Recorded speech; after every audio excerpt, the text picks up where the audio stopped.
Welcome to Backpacker Radio, presented by The Trek. Today is December 4th, International Cheetah Day.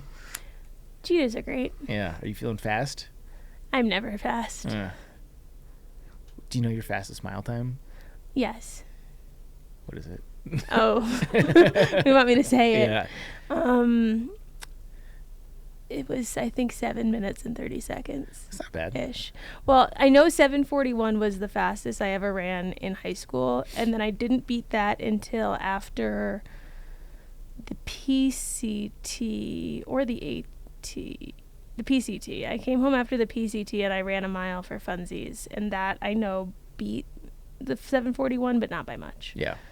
And you? It took me a very long time during my childhood to be able to run a mile consecutively without stopping. Like, that was one of the fitness tests in our middle school. I think Illinois is one of the few states that actually mandates gym class for every public school. So I got to get a lot of public ridicule.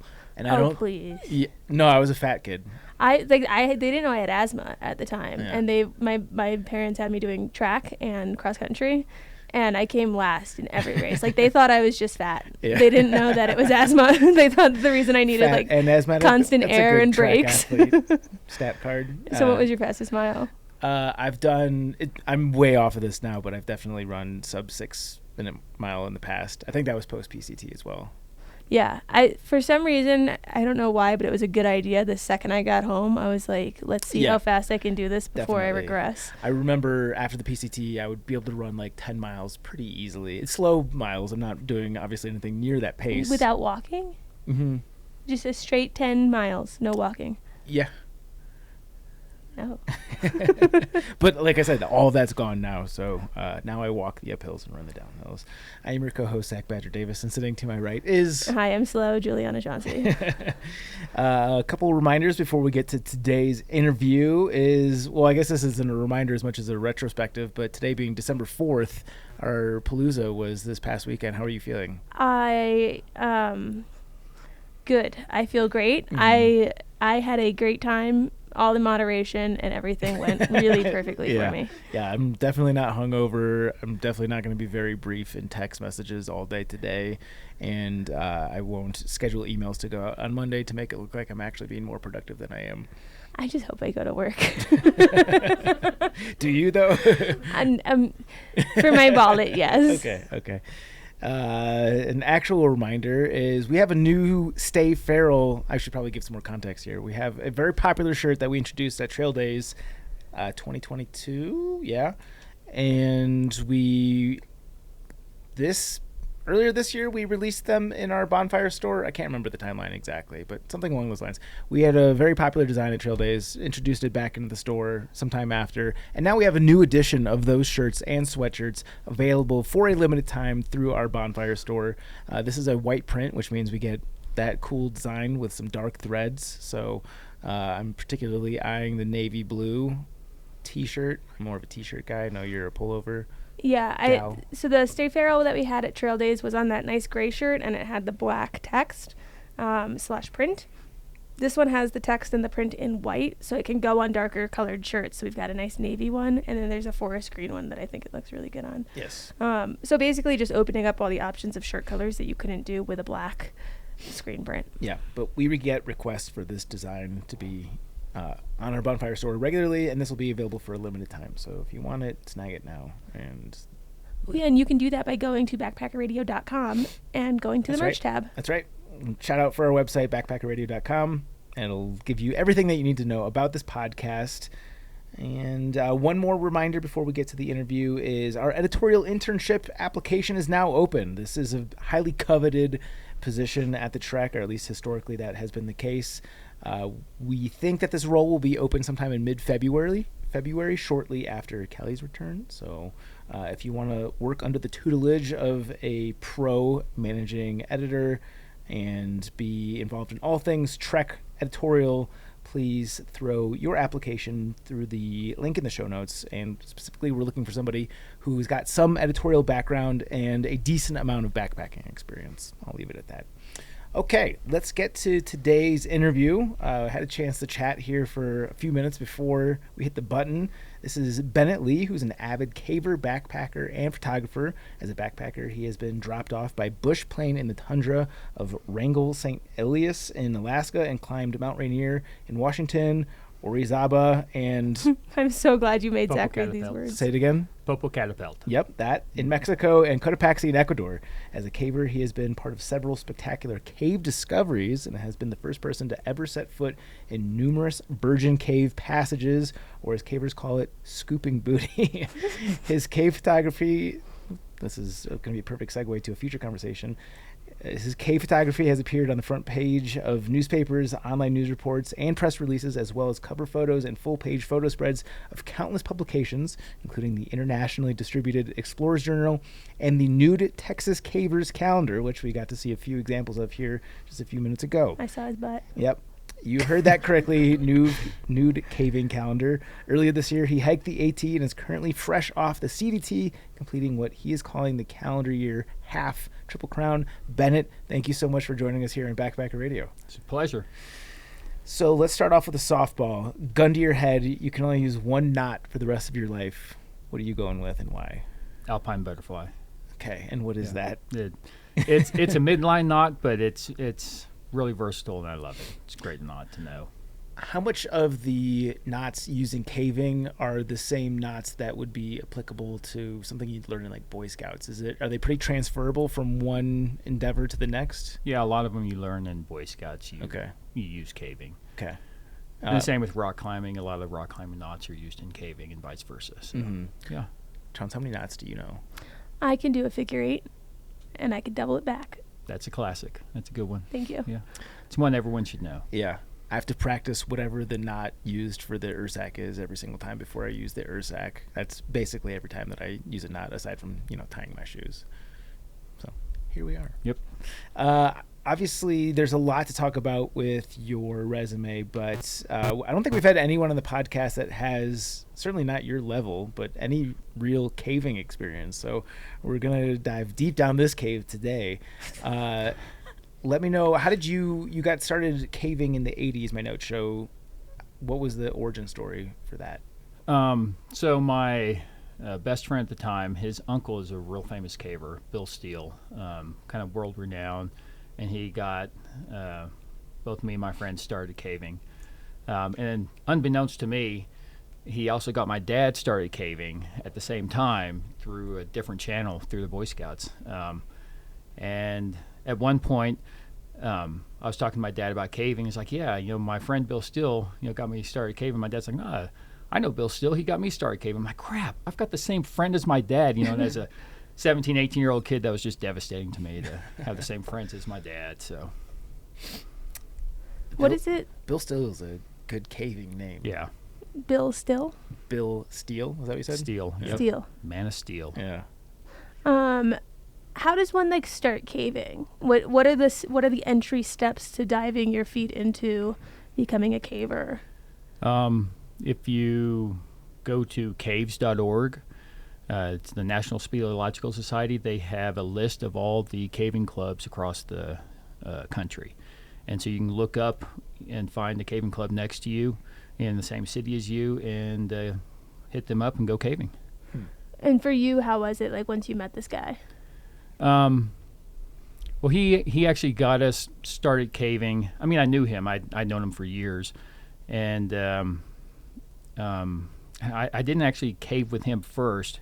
He just got us introduced to it, and then we can talk about this right now. One of my first caves was this cave in Austin, Texas called Airman's Cave, and it's in a public green belt. And at the time, it wasn't gated, and it has a gate in front of it. They open it periodically. But that cave, it's 2 miles long, and there's only about 100-foot section in the middle of it where you can actually stand upright.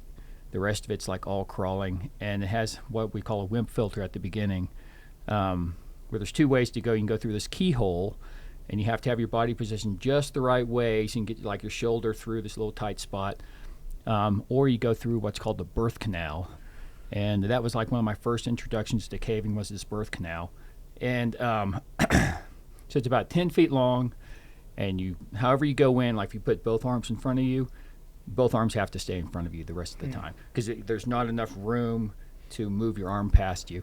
Chauncey's wincing right I now. don't like this. I know you're claustrophobic.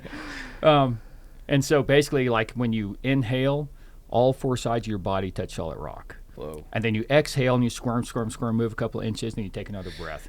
Then you exhale and you squirm. You do that for about 10 feet, and then you make it through. So you have to be a certain size to even make it through the keyhole. Yeah. Yeah. What part of this is fun? All of it? Like, is there something at the end that makes it worth it, or are you just doing that? You're pretty much doing that. It's kind of like a psychological game. I like it a lot because it's all mental. But in this cave in particular, about halfway through, there's a place called the Aggie Art Gallery, and it's a room where people just make stuff out of clay, like all kinds of sculptures. So I have so many questions. yeah. One is a foundational question. Is it caving or spelunking? So most people call it spelunking, but cavers call it caving. Why would people choose the more cavers. difficult option, or the I one don't that's know. not self-descriptive? Yeah, and I don't know Is why there a difference cavers. between the two? No. Okay. Well, to cavers, yes. Cavers like to be called cavers, not spelunkers. There's a saying in caving that cavers rescue spelunkers. So spelunkers are like the people who don't know what they're doing, and they go in with a little flashlight and get lost or fall or whatever. They're, cavers have to come in and then rescue them. Yeah. So I wonder if that's like us talking about like through hiking and section hiking to someone that doesn't hike at all, and Sure. in their mind it's like the same exact thing. Right. And then in certain people's minds there's like a world of a difference. yep. Same thing. Yeah, people who are not through hikers tend to be the ones who are much more averse to hiker trash. Like, I've gotten a lot of comments on the website about being like, you can't call these people hiker trash. I'm like, anyone who's hiker trash loves to be called hiker trash. Yeah, people have told me I should be kinder to myself, and I'm Yeah. like, this is the kindest Yeah, I've ever been to myself. Yeah, exactly. So what does you choose a cave that you want to go explore? What does the preparation for that journey look like? Like, what are the steps? Well, it kind of depends on the cave. There's all different types of caves, and in Texas, where I'm from, around San Antonio, most of them are muddy. And basically, when you go caving, there's some key pieces of equipment. You need a helmet, you need a light, and you actually need 3 light sources because you always want to have backups because that's how you're getting in and out of the cave is light. That's the thing that scares me the most. The idea of just being stuck in a cave, pitch black, no way to see that. I would rather. I would bring a gun just so I could end my life if need be. That's why you bring 3 sources of light. Yeah. You need a helmet, 3 sources of light. Usually knee pads. I like to take elbow pads too because where I'm from, there's a lot of crawling, and that's really all you need to get started caving. But as you start doing it more, you end up with specialized caving packs that are basically like streamlined because any strap or anything like that gets hung up on rocks and all that. So you have a really smooth, streamlined pack. And you bring water, you bring gear, just stuff so that if you happen to get lost in the cave, you can survive long enough for someone to come rescue you. What does the rescue process even look like? Because in the backpacking world, there's a satellite communicator. I imagine something like that is useless in a cave. Yeah, totally useless in a cave. Phones don't work in the cave. Walkie-talkies don't work in the cave. And it's actually a really long, drawn-out process. So whereas on the surface, you get lost, you can just call out, and you can do a search. If you're injured, worst case, you can have a helicopter come pick you up. You don't have that in a cave, and so your best option is do what's called a self-rescue, or you have your group help you out, called SPAR, small party assisted rescue. Otherwise, it takes hours or even days to get rescued. Even if they know where you are, it could take days to get you out. Why is that? Just because of the complexity of moving someone who's injured around in a cave. So, if you break your leg, or you're unconscious or something like that, they put you in this. Basically, we call it a burrito. It's a piece of plastic that they wrap around you and strap you in, but it doesn't bend.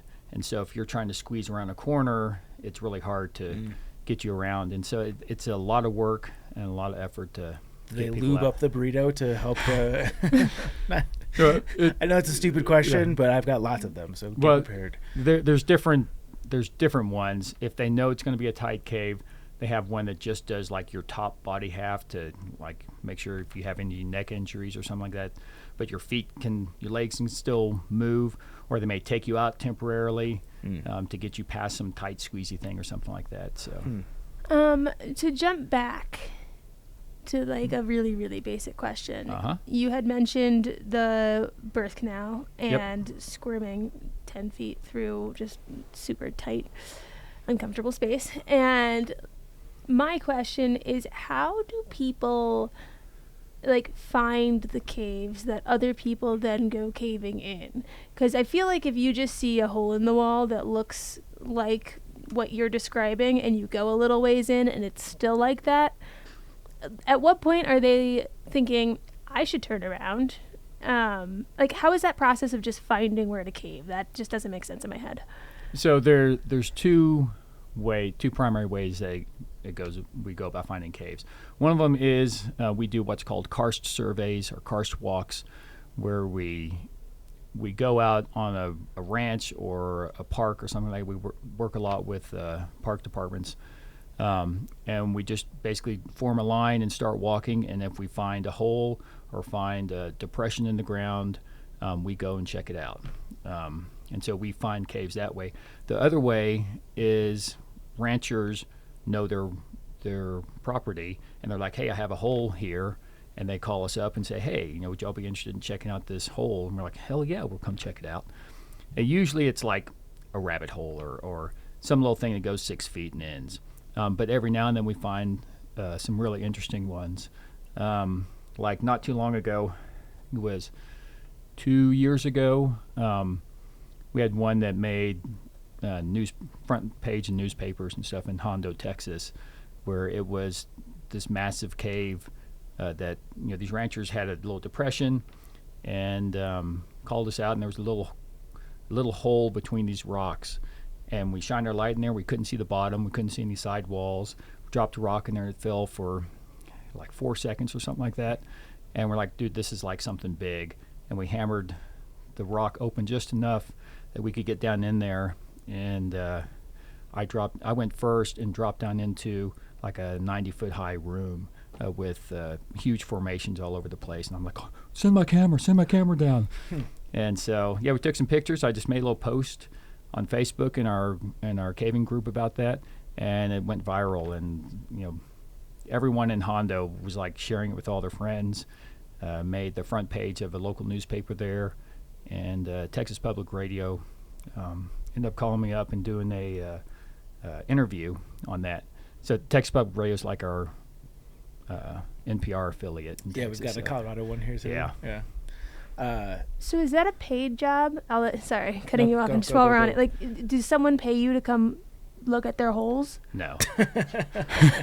Not like a gynecologist. I wish, but cavers are more than. This is something for anyone out there that has property with caves on it that they want to have people come out and look. Cavers are more than happy to come out and do this for free.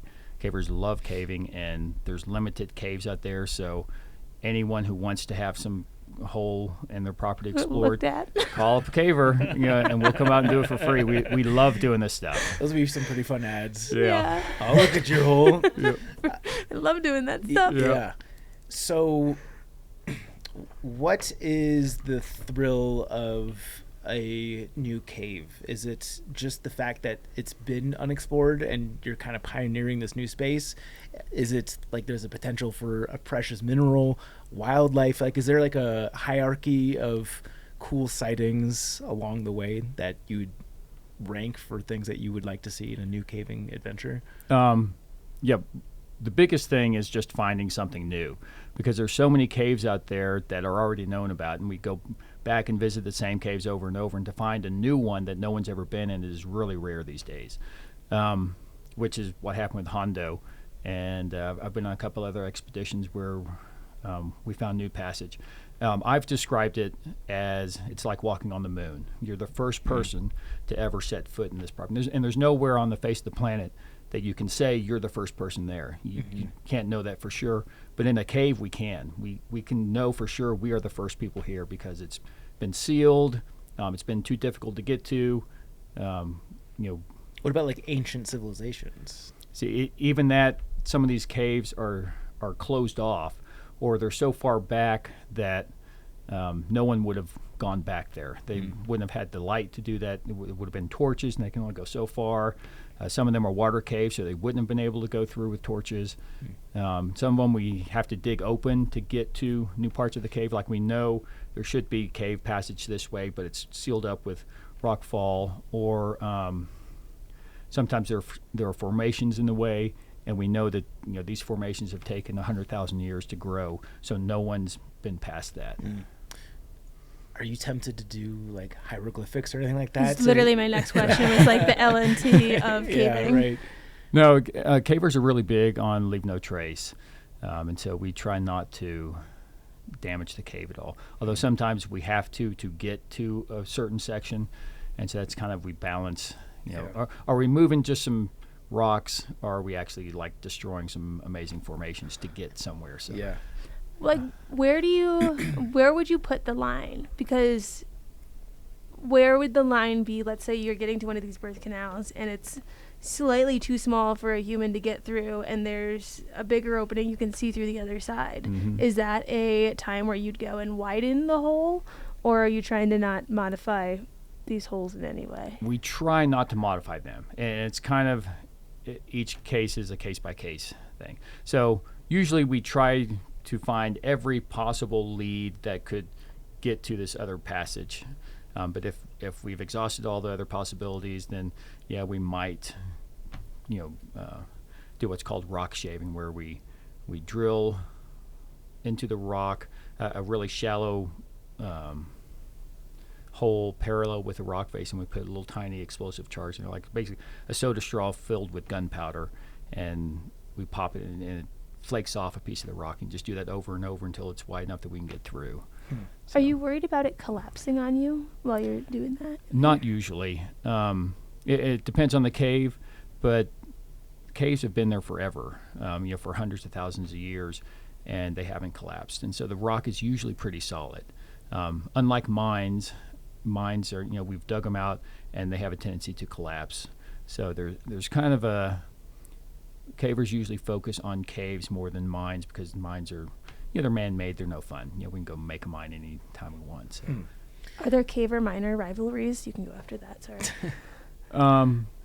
I don't know. I don't know a lot of miners, so I can't speak to that. Yeah, but well, you're in the school of mines here. Yeah, so you I can know. find you some. Texas doesn't really have a lot of mines. It's all oil over there. So yeah. Back to the hieroglyphics question. Is there any sort of talk of there being some sort of, because leave no trace obviously makes perfectly sense in the context of what we do for the podcast, but like, is there any sort of talk of a national code just to like within some sort of constraint to leave your mark? So if the aliens come in 100,000 years, like just so there's some proof of our existence. That we were there. Chad was here. Yeah, right. So usually if we do that in like mud or something like that. Or rather than doing it like on a rock that's embedded in the cave, we'll do like a loose rock. We've done that before, where we'll put our names at the end of a passage on just a loose rock. Couldn't you like leave a time capsule or something instead, like a bear vault with a notebook in it? Yeah, one you of can. Your nude calendars. Yeah, one of my nude calendars in there. Yeah, you could potentially do that, but it's a matter of if someone can find it wherever it's at in the cave. So. Yeah, I would just think like I'm going to this place where it could be preserved. If all of humanity ends, it would be neat to leave your mark in some capacity. And I say that as someone who's like a fervent supporter of Leave No Trace in the backpacking context, but just to have some, like, I feel like society's better because of Egyptian hieroglyphics. Maybe there should be something for us. Yeah, we have to think of better things to write though than Chad was here. Yeah. I do have some stories about that we can get into later. Let's get into that now. Yeah. Now that we're on the subject, you've seen some pretty wild markings. No, not wild markings, but where previous people have left their mark, and I have to say it was so disappointing for us. We'll go into the story now. So there's this cave that we'd start working on back in 2000. So we knew about this cave. We knew it was about 3,000 feet long. We had a map because cavers go in, they don't just explore, they also survey it and do a map of the cave. We have in Texas, we have a group that keeps track of all the cave maps and all the cave locations and all that. So we knew that this cave back in the 80s was 3,000 feet long and had this map. And so we went in and explored it and found a way past that 3,000 foot mark, where we climbed up this formation and could squeeze through this tight little notch up at the top. And right after that, we got to, this is a water cave, and so we got to another spot where there was water, not long after that. And the ceiling kind of came down and got tight, and so we couldn't go any further. And so we brought in some divers. The divers checked it out and said, yeah, right beyond that, the passage continues. So we spent about a couple of months or about a year going in and doing the rock shaving I talked about, where we would go in and knock off little flakes of the rock, and kept going and coming back and going and coming back, and eventually got it where it was just wide enough that you could squeeze your head through it. And then we got to this new passage in the cave, and we're thinking, woohoo, virgin passage, we're scooping booty here, we're cruising along, and we went, and it was about a mile. So we knew it was 3,000 feet, and about a mile into the cave, we get to this spot in the back, and in the mud is written "The End," and we're like, "What the fuck?" Who got here before us? And we looked at that, and we at records, and we think that in the 50s, Texas had a really bad drought, and we believe that the cavers in the 50s were able to get past that spot that we had to notch out, because the water level was down so low, they just walked underneath it, and they got to the back and wrote "The End" back there. But that's not the end of the story there. There's actually a lot more involved in that. So this was, about a year or two into this project, and, we were so excited. We thought we found our way through, and then we found the end, and we were so disappointed. So we ended up poking around all there, because we're like, this can't be the end. This cave is so cool. We love it. It's great. It's got to go. And so we poked all around, and me and this guy went over to the side, and we're looking. We're like thinking, maybe if we dig here, we might be able to find a passage back there. And this is a good part of the story here. That evening when we were back at camp, usually there's a lot of drinking at camp, passing around a whiskey bottle or something like that. And the guy that I was with, that we were exploring that with, got pretty wasted, and he was in the middle of a divorce and was having a custody battle with his wife. And he's like, "Oh man, you got kids? Oh man, I love my kids, man. Oh man, I'd do anything for me. You got kids, man? You got kids?" And all night long he's talking about that. And for a little background here, I had a kid who had died at 5.5 months old.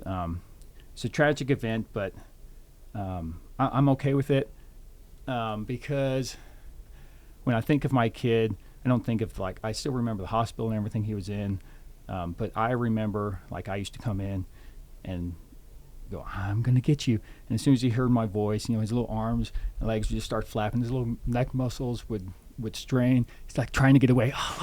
And I'd tickle him, and he just had this infectious little laugh, and it was so cute. And so I choose to remember the good times there. That nice life lesson for people. Even if you have something tragic in your life, you can still reflect on that and remember the good things about it.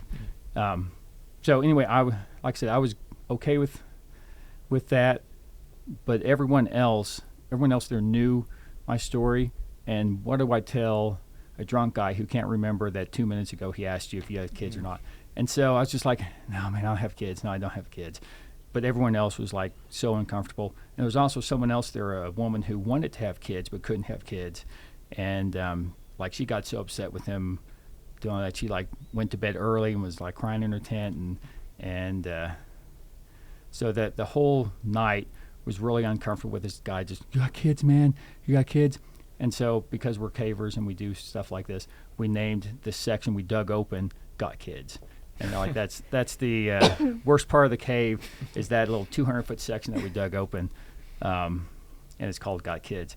And so we dug that open. Like I said, we've been working on this project for about 2 or 3 years at this point, and made it through this Got Kids section, and then we got to a sump.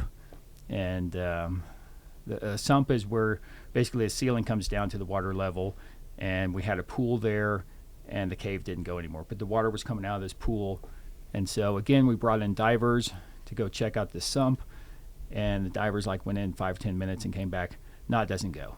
There's an air bell on the other side, and they put a little rope from our side to where this air bell was on the other side. But they're like, it doesn't go anywhere. Cave ends, and we're like, again, we're disappointed because we found a way past the 3,000-foot mark. Then we had the head knots, and we found a way past that. Then we've got to the end, and then we found a way past that. And now we get to the sump, and they're saying that's the end.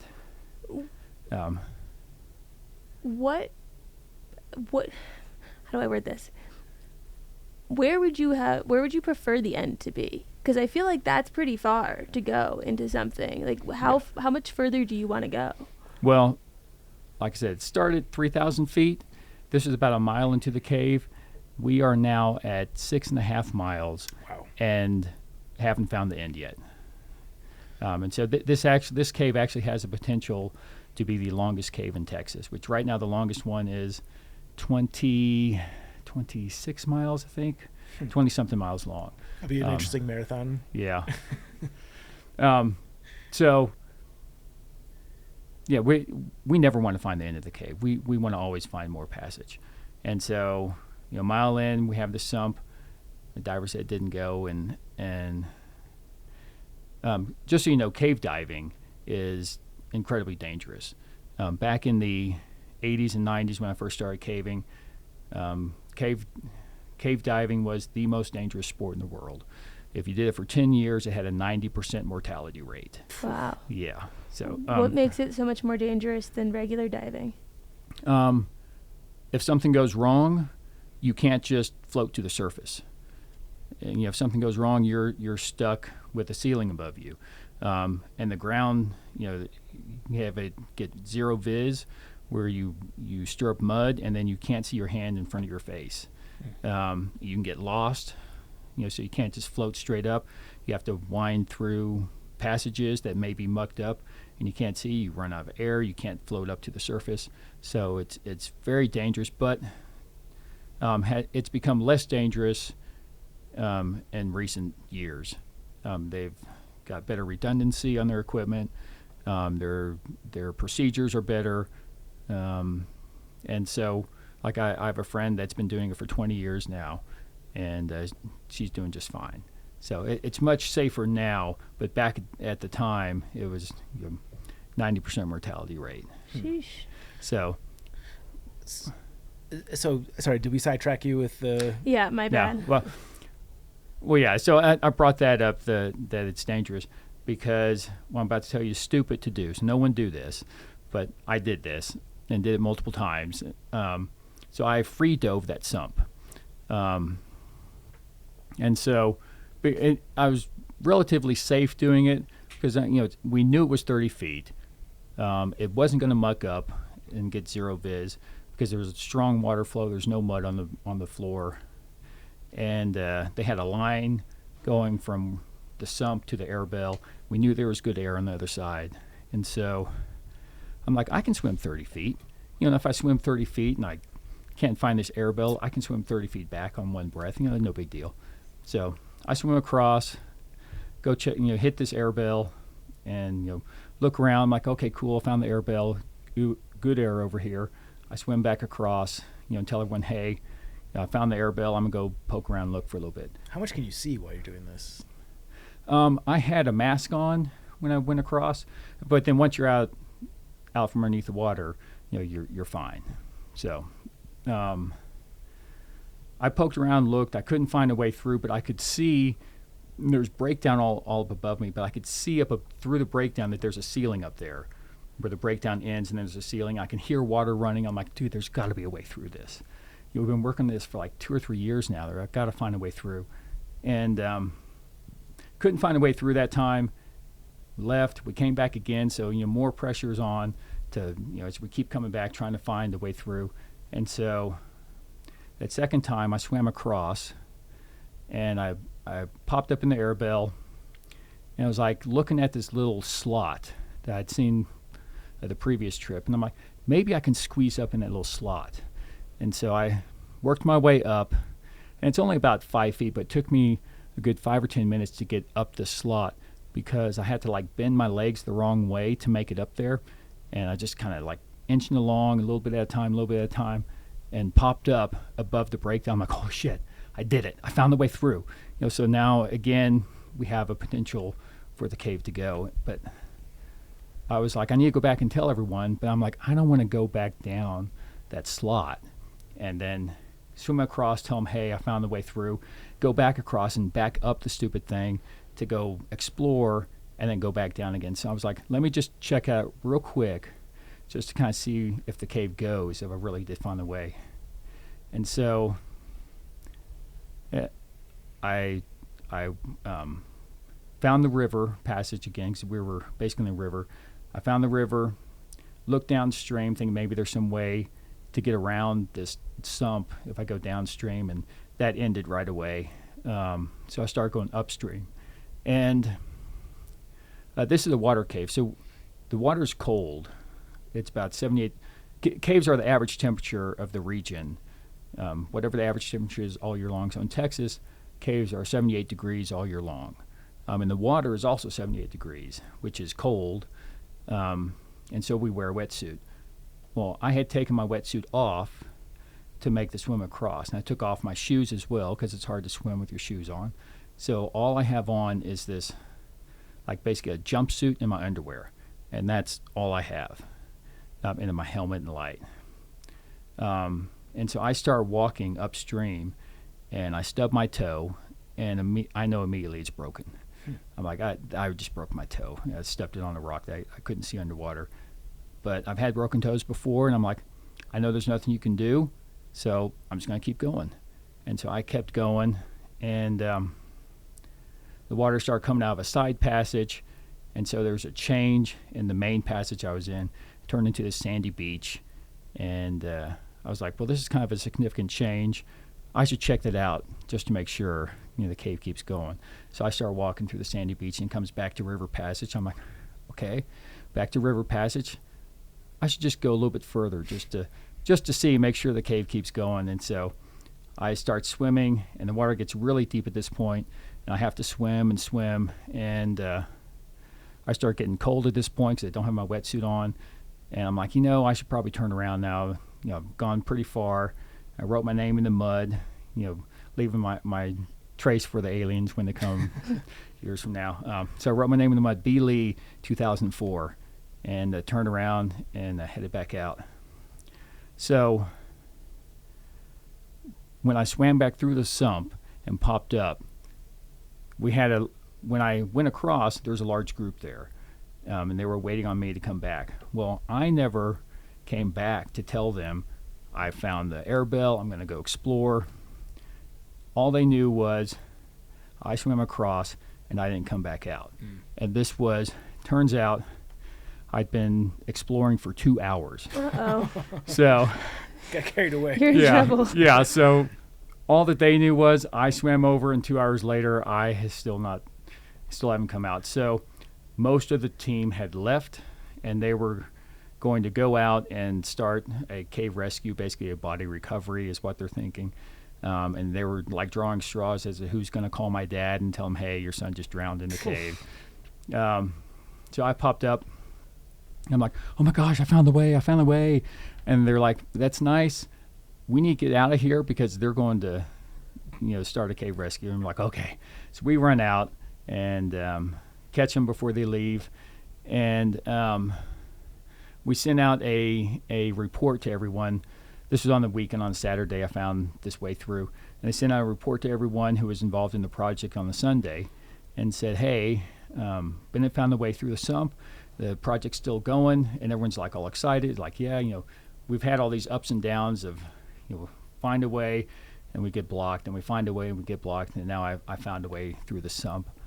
Well, my dad's a little jokester, and so Monday, he sends out an email to the whole group and says, hey, Bennett confessed he went to the other side and slept for 2 hours. The cave doesn't go. And so he, like, within 10 minutes, he's getting calls from people like, is that true? Does it go or does it not go? Oh, no, he just slept. He slept for 2 hours, just carrying on his joke. Well, the timing for that was impeccable, because immediately after that, before we could plan our next trip, the storm came and sat on Texas for like 3 months or something like that, and just like rained and rained and rained. And like dams were about to bust and stuff. Spillways were overflowing. And this cave is a water cave. It takes a lot of water. And our entrance that we normally go in was like shooting a rooster tail of water out of it. And so for a year and a half, we couldn't get back into the cave. And for a year and a half, people were like, does it go? Does it not go? I don't know. And like finally I was vindicated, and we found a way through. And we managed to once we were above that breakdown, we could pull the rocks out of the way and have an easier way than that crappy little slot that I went up. But that was, like I said, that was our first sump. We continued on, and 2 miles into the cave, we had another sump. And again, don't do this. This is stupid to do, but I free dove that as well, but without divers. So I didn't know if there was air on the other side. We didn't know if there was, anything. And this place actually mucked up really fast. And so it was really stupid, but I did it anyway. Again, found a way through. And sorry, quickly, can you define free diving? Like, are you just holding your breath? Okay. Yeah. So no scuba tanks or anything. Just hold your breath and swim across. And so people get turned around. They try to go up, and there's it goes from water to rock, and water to ceiling, and drown. Exactly.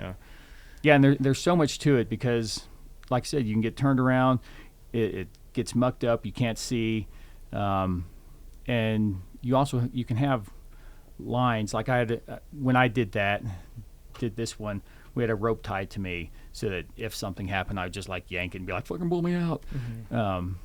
But at the same time, if they pull you, it could maybe go into the side of a passage or a little wedge or something like that.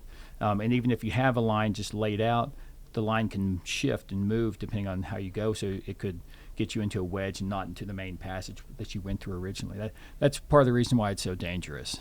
And so that's why I'm saying don't do this yourself. Even professionals don't do this. Yeah. But you did it, and then you get down this sump, and what happens? You said the second one you went down. Yeah. So the second one, this was multiple trips in, because we went in, we found this sump, or found this pool, because at this point in the cave, there was no longer any water flow. We were basically in dry passage, and then we found this pool, and like as soon as you touch this pool, and you're like super muddy by the time we get back there, so you want to go wash off so you can eat a snack or something without muddy hands. And so this pool immediately gets mucked up. So we have to do several trips there, and one of them, I went in and swam around the pool. I was the first one to get into the pool and swam around. It's like, there's a hole over there on the side. Maybe that goes. And so we had to go back another trip and not muck up the pool, and then I swam across and found the main passage over there. But that was actually a scary thing, because where we were in the cave, the air was really bad. So high CO2, low oxygen, and you're just sitting there and you're huffing and puffing and can't catch your breath. And so the air had been getting worse, and there was a possibility that if I swam across and found an air bell and popped up, maybe the air is even worse over there. I wouldn't be able to catch my breath enough to even make the swim back. Or it could be so bad I just pass out. So, like I said, really stupid to do, but I did it. Do you guys bring like those green oxygen like things that they have on ski mountains for the tourists? There was talk about doing that.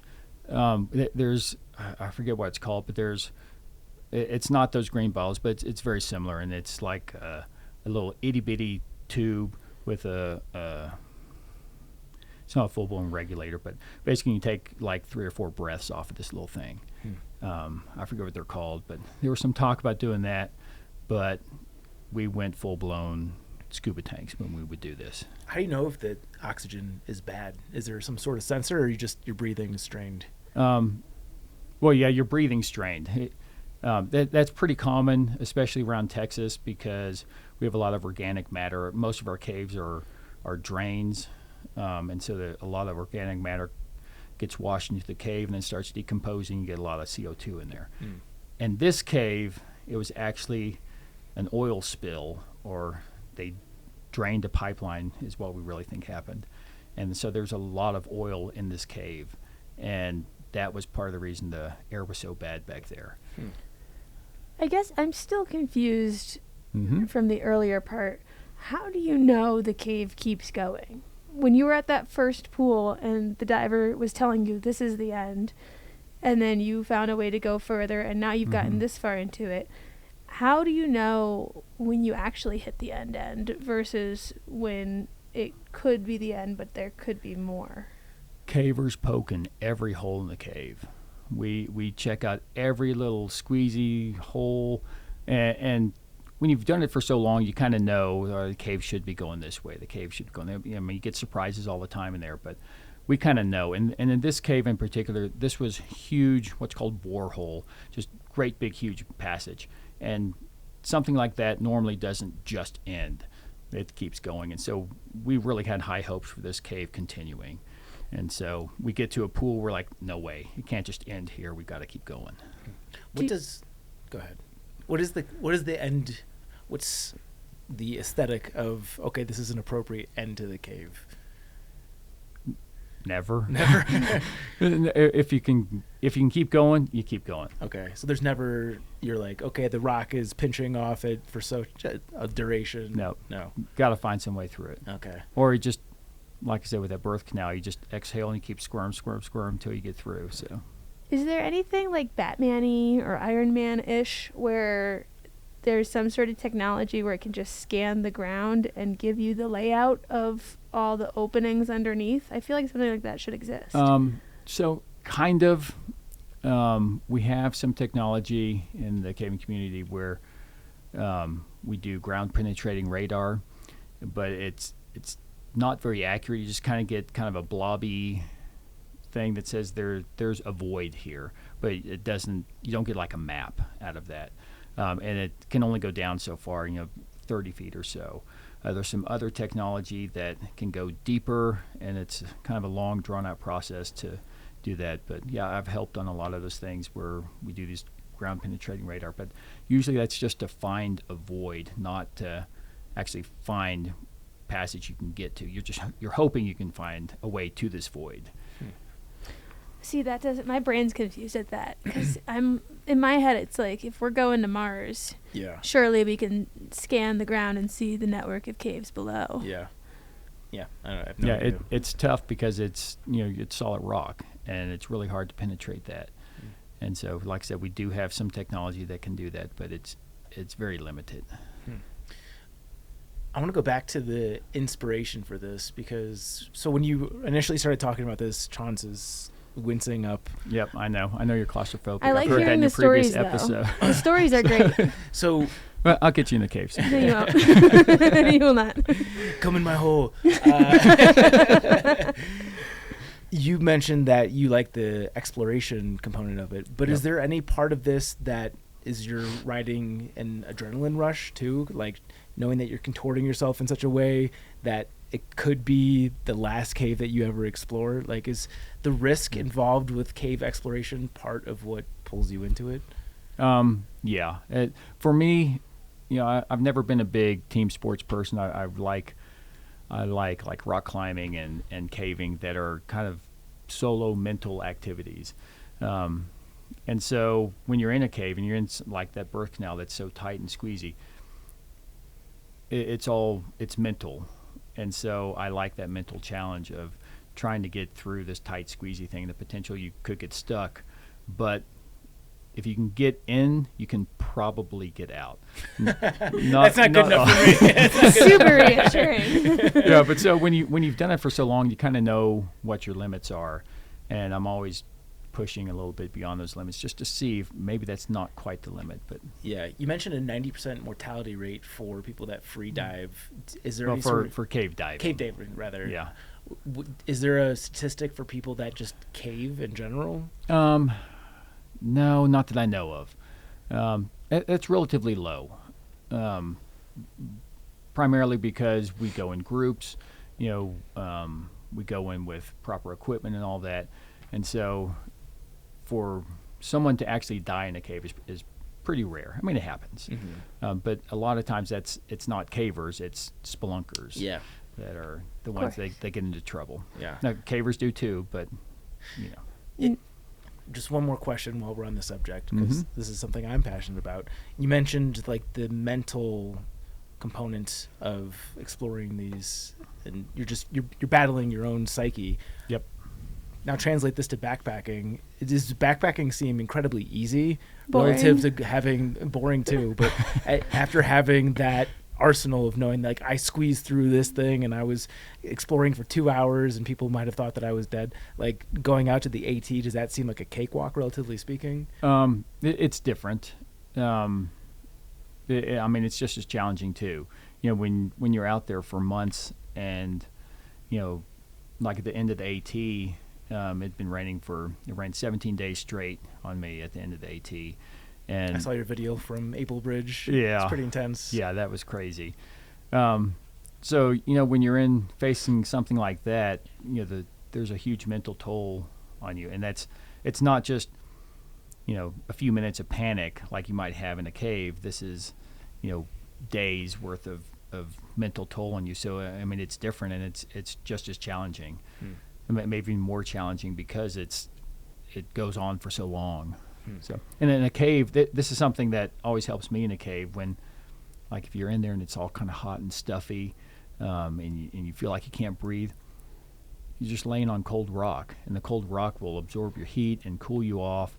And while you might feel all hot and stuffy, you can calm yourself down, but you don't have that when you're out hiking and it's raining and there's no end in sight. Like our 17 days worth of rain. If yours is on topic, you can take it. I don't even know what on topic means anymore. Okay. Who funds this? Like, for the cave that you're now going into year 3 of exploring, and you're bringing in these cave divers, and you're spending 3 years just going further and further. How is this funded? Cavers. It's like this, a hobby thing, this or is is hobby. there like an Yeah, association of exploration, or? Well, like sometimes for some big events, like our grotto is known for, our grotto is like the toilet grotto. Like, we had a lot of money from some projects we'd done, and so when we have a big project, like, we haven't gotten to this in this cave, but when the divers get so far back, they end up staying in the cave like a week underground. And so we end up hauling a bunch of gear there, and so now they need not just all their diving gear, but now they need camping gear as well. And so we ended up with like, a team of 30 people to haul gear back there. And on the surface, 30 people all in one area is a lot of poop. And so we end up getting porta potties, and that's what our grotto is kind of known for, is we get porta potties. And so you can get some funding from things like that, but generally it's cavers funding their own hobbies.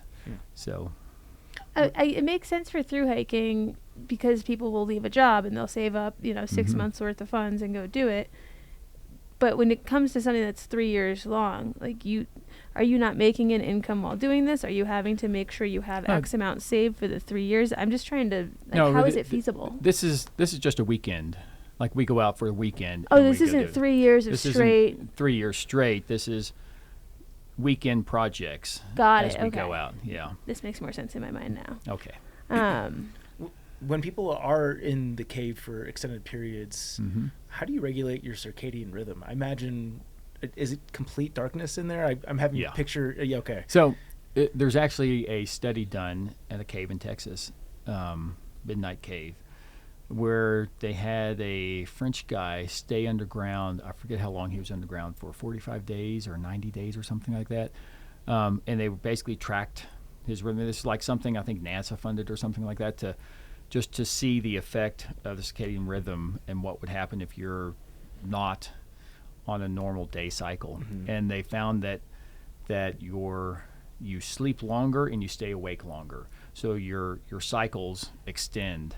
And so like you may sleep for 24 hours and be awake for 24, 30, 40 hours. So you just lose complete perspective of time. I mean, yep. I imagine you've got watches and whatnot. Yeah, they had ways to keep track of stuff, but that was like the natural cycle is you just extend all of your cycles. That's wild. Imagine sleeping for a day and then being up for a day. That's just so crazy. Have you ever found human remains, dead bodies? Yes. Because I feel like, I want this story, but I feel like going into this with what we're learning about the lack of ability to just scan these caves and see how far they go and all this stuff, this seems like a really good place to hide a body. Yeah. Not that I'm a murderer. But I feel like this is somewhere where they wouldn't find someone. Yeah. I feel like if you're dragging a body, I've thought about this a lot, obviously. But if you're dragging a body through like these keyhole routes that you're talking about, you're probably leaving some DNA along the way. Yeah, there's a lot easier places to hide a body than in a cave. Such as? But sorry, John, you have to get more creative. Back to the drawing board. But we actually did find human remains in a cave, and so when we were in this cave surveying. This one guy said, "Yeah, man, I saw a human jawbone, back then." After we'd done the cave and we came out, and he's like, "Yeah, I saw a human jawbone." I'm like, "Yeah, sure, whatever." And we went back again. He's like, "I'm gonna go take you to that human jawbone." I'm like, "Yeah, sure. Show us this raccoon jaw or whatever it is that you think it is."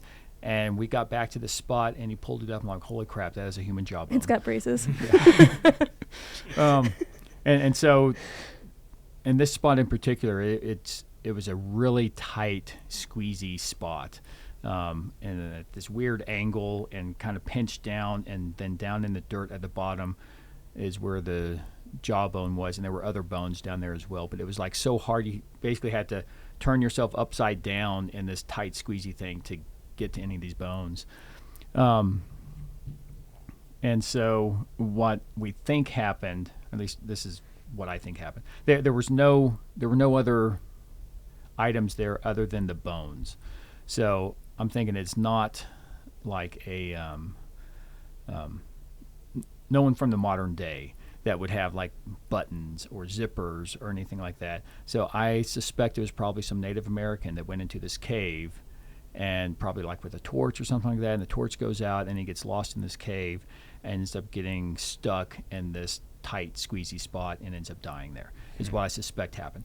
We haven't actually removed the remains yet, and there's a whole procedure. I've looked this up.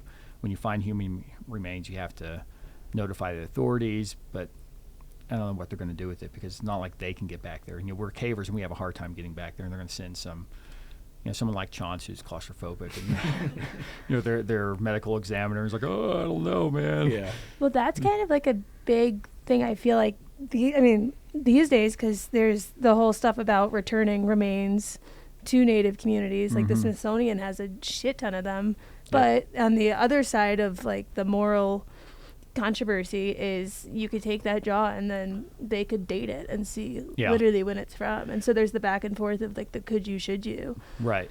And so with these remains in particular, I've told the landowner about it, but we haven't got word back from him as to what he wants to do. So I don't know if he wants to just leave it in there. Sounds suspicious. Yeah.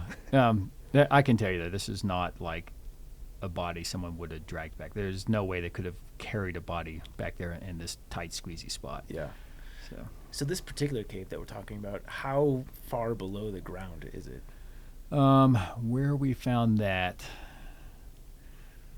maybe 120 feet directly below the surface, and I can't remember how far back it would be, about 2,000 feet or so. But it doesn't sound that far, but when you're in a cave, that is 2,000 feet of crawling and squirming and going over humps and under rocks and Yeah. through these tight, squeezy spots. In terms of physically training for caving, are there like unusual workouts that you can do at the gym? Caving. Just caving. Yeah. Caving is a massive workout in itself. I believe it, Because yeah. you use your whole body. Right. You know, you need a lot of core strength because you're constantly lifting yourself up over rocks, under rocks. You know, there's really nothing that can prepare you for that other than caving. Yeah. Is there a flex in the caving community for being smaller in stature since you can get through more holes? Yeah, absolutely. And in fact, there's Perfect, Johns. Yeah, we have some people that we call on specifically when you have something small and tight, and we're like, "Hey, can you come this weekend?" And I, even though I'm kind of a big guy, and actually on the 18 CDT, I lost like 20 pounds. But even when I was heavier, I was kind of the go-to person. If they couldn't get one of the tiny people, they knew I was stupid enough to go crawl in something that I could barely fit in. So I'm one of the people they call in when they have something tight and squeezy. So Chauncey is like the ideal shape for caving. Yeah, I'm worried. We just gotta load No one her up call on me. Xanax or something like that. I'll get stuck in there and take a nap. Yeah. So you mentioned the longest known cave in Texas is 26 miles. What's the longest known cave in the U.S.? That is the one in Kentucky, Mammoth. Mammoth Cave. That That's a one national is park. that's actually the longest in the world, and Wow. it is. I don't know what the current stats are, but it's 300 and something miles long. Jeez Louise. Yeah. So that is actually like multiple cave systems that have all been linked together, and like I said, 300 something miles long. Could you Longest do in a the world. cave through hike in that cave? Because 300 miles is like a through hike-ish length. This Mammoth Cave has numerous entrances, and so you can go in one entrance and come out another entrance. Has anyone ever through hiked the cave? Oh yeah, people go in one entrance and come out another entrance. Wild. Hike for 24 hours and then sleep for 24 hours. Well, a lot of it, just so you know, a lot of these caves, it's not 300 miles straight. It's a maze, or it's multiple levels and multiple cave passages. So, even though the caves may be miles long, you may only be 1,000 feet from the entrance. It's just a matter of winding your way around the maze to get back to the entrance. So if we're doing a free word association, you say cave, I'm thinking bat. How often do you see bats in caves? All the time. Yeah. Are there other common wildlife sightings in caves, or is it mostly bats? You get all kinds of creatures in there. Porcupines, raccoons, make homes in the cave. Snakes are in the cave all the time. Vultures, bobcats, mountain lions, bears, they're all in the cave. Have you ever seen the bats with that disease that's Yep. going around? What's that? Can you tell us White about nose that? syndrome. That has devastated the bats in the Northeast, where it first got started, and it has been making its way across the country. And just a few years ago, it showed up in Texas. It's not affecting the bats in Texas as much as in the Northeast, because in the Northeast the bats hibernate, and in Texas they're usually migratory and move down into Mexico. So they're not hibernating there. And so this white nose basically irritates the bats while they're hibernating. The bats wake up and fly around because they're awake and burn off all their fat reserves and then die. So, and it also eats away their wings. When it gets really advanced, their wings are full of holes, and they can't survive and can't fly. So it's been devastating to the bat community. Like 98 or 99% of all the bats in the New England area are gone. Wow. I had read something that was saying that the cavers were the ones that were finding them, and a lot of the times, because while they were hibernating, normal people aren't going to see them. Right. But has that had a measurable impact on the mosquito or bug population in the Northeast? Yeah, bats do a fantastic job on pest control, and now farmers are using a lot more pesticide where the bats have been eradicated by white nose. So yeah, it's a big deal. And the bats are spreading it themselves, but cavers also have to take extra precautions because it's a fungus, and we can easily bring it into another cave. So anytime we know we're going somewhere with white nose, we have decontamination procedures to make sure we don't spread it to other caves and other locations. You mentioned that snakes are one of the animals that you can see in a cave. I've got a note here that you had a certain snake encounter on one of your caving. Read the note, because I read that too a second ago, and it just made me cringe even more than earlier. this is a nightmare. This is something. This is a Stephen King book. So this cave. So this is one of our car surveys, and at this Texas State Park, or Texas Natural Area. It's a natural area specifically because it has caves on it that help feed the aquifer. So caves are really good on that, getting water into your water supply, and so they're kind of a precious resource. And so this whole area is full of caves, and part of our projects as cavers is to go out and find caves and map them and let the Park Service know, hey, here's a cave. And so we knew about this one that some people had found, but they didn't go in and check it out. And me and 3 other people, my girlfriend at the time and my son and this other guy, went out to check out this cave. And it was basically like this crack between bedrock and super tight and squeezy. And I crawled down through this crack, and it was so tight I couldn't turn my head to look around. I couldn't rotate my hips, but I got down past the squeeze into like this tiny little room that I could stand up in, and found a way past that. If I sat down the floor, I could get down past that further into the cave. And the other guy that was with us came in as well, and we poked around for a little while, and then we started heading out. Actually, his light was basically failing on him. His batteries were dead. And so he headed out, and he climbed up and into that little tiny room you're just barely able to stand up in. And he's like, hey, I hear rattlesnake, because there are rattlesnakes all over Texas, and they're really common in caves. He's like, I hear rattlesnake over to my left. I was like, okay, and I could hear it rattling, and he crawled back out. Well, he didn't actually see the rattlesnake because his light was so dim he couldn't see it. But when I popped up in that same spot, as I stood up in that little tiny room, the snake was like a foot from my face. Oof. And he was pissed off. He was just rattling, my light shining. I'm like, oh crap. And I ducked down, and I had this little tiny hand shovel. And I'm holding it up and looking. And the only way to get past this snake is to crawl past it into that tight squeezy tube. And, I have 6 feet of body, face and neck and chest and abdomen and groin and legs to try to squeeze past the snake who's all pissed off. I'm talking to the people on the surface, trying to figure out what to do. And as I'm talking to them and peering around the shovel to keep track of the snake, I see that the snake is moving and dipping down to these rocks. Mm-hmm. I'm like, okay, he's moving. He's not in strike position. This is my chance to go. And so I pushed up on these rocks that kind of been blocking some of the cave passage that we'd been going up and down on. And as I pushed up on the rocks, the entire wall in front of me collapsed. And I am in this little itty bitty tiny space that I'm just barely able to stand up in. And I had about 300 pounds of rock collapse. And that could have easily pinned my feet, pinned my legs, and I would have been screwed. If it had collapsed earlier, it would have trapped us in the lower part of the cave. But fortunately, it didn't pin me. And all this is kind of going through my head about being pinned and crap, the cave's collapsing. There's a snake somewhere. Yeah, and then I'm like, crap, where the hell's the snake? Ugh. And so I looked, and there was one rock about the size of my hand that didn't fall down, and the snake had coiled up behind that rock. And his head was, the top of his head was facing me.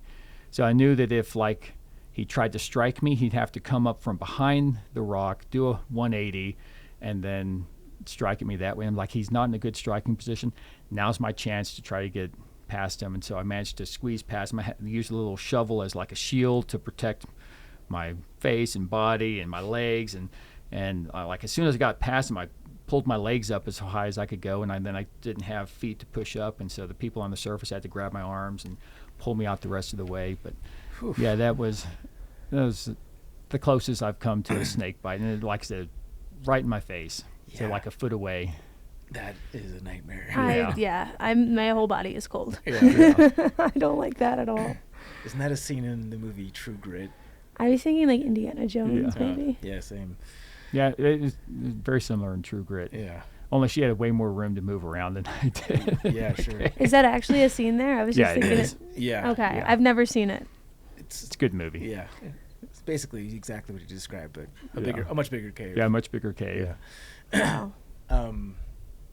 Okay, let's go to a cheekier subject. Let's talk about nude caving calendars. Yeah, you bet. So you mentioned before we started recording that it's not difficult whatsoever to find models for your calendars. Yeah, like I said, cavers like to take their clothes off. So Yeah. it's actually hard to keep cavers' clothes on. What's the story behind this? What's the origin for the nude caving calendar? So I've brought 3 calendars for y'all here, and y'all can keep these calendars. They're great stuff. But there's actually 2 previous calendars before these. And the first one started off where it was just like girls in dresses in a cave. And then the next one came out and it had a little bit of nudity in it. And then the one that you're holding, Zach, came out after that and like full on nude at that point. And so it's actually one of the things that got me started in cave photography. I was always interested in photography, and after seeing some of the photographs that some of the other cavers were doing, I was like, I want to do that. And with that 2010 calendar you're holding right there, I was like, we should put this thing out every year, have this great cave calendar. And so I started doing that. Now the previous calendars were all like a collaboration of multiple cave photographers, and I decided to do one just by myself because I wanted to put out a artistic cave calendar that featured caves that happen to have naked people in it, whereas some of the other ones are kind of like naked people who happen to be in the cave. And so I started doing that, and it ended up taking me like 8 years to get the calendar done. I was really motivated the first couple of years, and eventually I was running out of models and places to do it, and I kind of dropped the ball for about 3 years or so. And then finally I was like, I got to get this thing wrapped up. And so I produced that 2018 calendar, and then there was a gap again, and last year we remade, or actually the year before, so we could release it for last year. With COVID, one of our caving organizations in Texas couldn't do any of their fundraising, so they're kind of hurting for money, and we were like, hey, we should put together a calendar for a fundraiser for our Texas Cave Management Association. And so we actually managed to get this, had multiple photographers, all ran out and took photographs and got this calendar produced in like 3 months or 4 months maybe. So that was really fast, and raised a bunch of money for the Texas Cave Management Association. But the cavers love to get naked. Do people cave in the nude, or is this just for the No, time? that's just for... Because I see that there's at least one photo here where a guy's pretty scraped up. Yeah, is the mud on them for show, or is that because they were caving hard naked? Yes. It's both. So... Yeah, he's got a muddy butt. Yeah, you get some mud on. Some of it was spread on there just for effect, but some of it is because they're crawling around in the muddy cave naked. So Fun. Yep. Yeah, it's a good time. Yeah. I feel like we could do caves for another hour, but maybe we should talk a little bit about backpacking too. This is a backpacking Yeah. podcast. This has been fun, though. Do you wanna move- We're learning new things. Do you want to move on, or do you have more I'm caving ready. questions? No, because I see this poop story note, and I'm intrigued. Okay. Okay, now let's start over with your origin story about how you got into backpacking. Is it similar? Is there a Bill Steele of the backpacking world? Well, yeah, Bill Steele was actually, he was big into the Boy Scouts, but I think it's more my dad wanted to go backpacking and made me join the Boy Scouts to go backpacking. But yeah, I got started backpacking in the Boy Scouts, and I have to say I hated it. And it was primarily because of the equipment. Like, I didn't want to do it to begin with, but even worse was my dad went and got backpacks for the two of us. My first pack was from this place called Montgomery Ward's. With all the young folks aren't going to know what that is, but it was because they went belly up like decades ago. But basically, you can think of it as kind of like a Walmart. So my dad goes to Walmart and buys the cheapest ass crappy backpacks that he could find, external frame backpacks, and nothing was ultralight back then. So I had this crappy backpack, and he's a fully grown adult male in his 30s, late 30s, and I'm a little 11-year-old prepubescent kid, and he bought us the same pack, and they're adjustable. I'm doing like really sarcastic air quotes for those of you listening. It was just like maybe 2 inches, not enough for a 2-foot height difference between me and my dad. And so when I put the pack on, it's hanging on my shoulders, and the hip belt's like around my thighs. So this thing didn't fit me. It was miserable. I hated it, and I hated backpacking. Just always pain. Everything sucked back then. Everything's ultra heavy.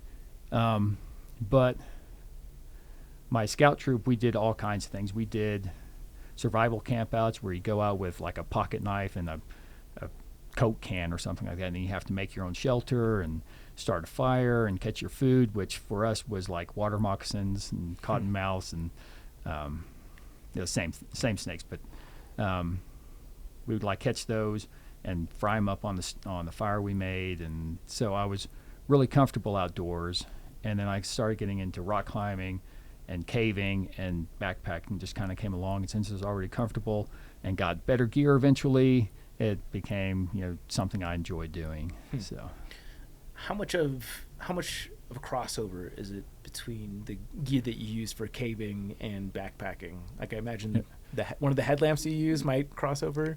Yeah, I did take a caving headlamp on the AT, but otherwise gear's totally different. Okay. Yeah, there's really no overlap. Yeah. How many lumens are you rocking on the AT? About 1,400. It's pretty bright. Yeah, which is a lot. Yeah, because I'm a caver, so I know what lights are good. Yeah. And do you really get off on night hiking? I do. Yeah. So I'm like super slow. My pace is about 1.5 miles an hour. And I know when I start the AT, everyone's like, "Oh yeah, you'll get your hiking legs, your trail legs." And I did, and I could go really far, but I never got my speed up. And I was always late getting out of camp. And so I would end up hiking till 1, 2 o'clock in the morning usually, at least till midnight often. And I need a headlamp for that. So. And what was the first long backpacking trip? Because I know you attempted the calendar triple this year. Yep. Obviously there was trips prior to that. Yeah, prior to that, I've done some mountaineering and stuff, and in the Boy Scout troop we used to do like week-long backpacking trips. So that was the longest I'd ever done, was 6 days, maybe 7 days. But yeah, that was it. I'd never attempted anything, for months. Mm-hmm. So. And what about this expedition in Alaska? Oh, that's a good story. Back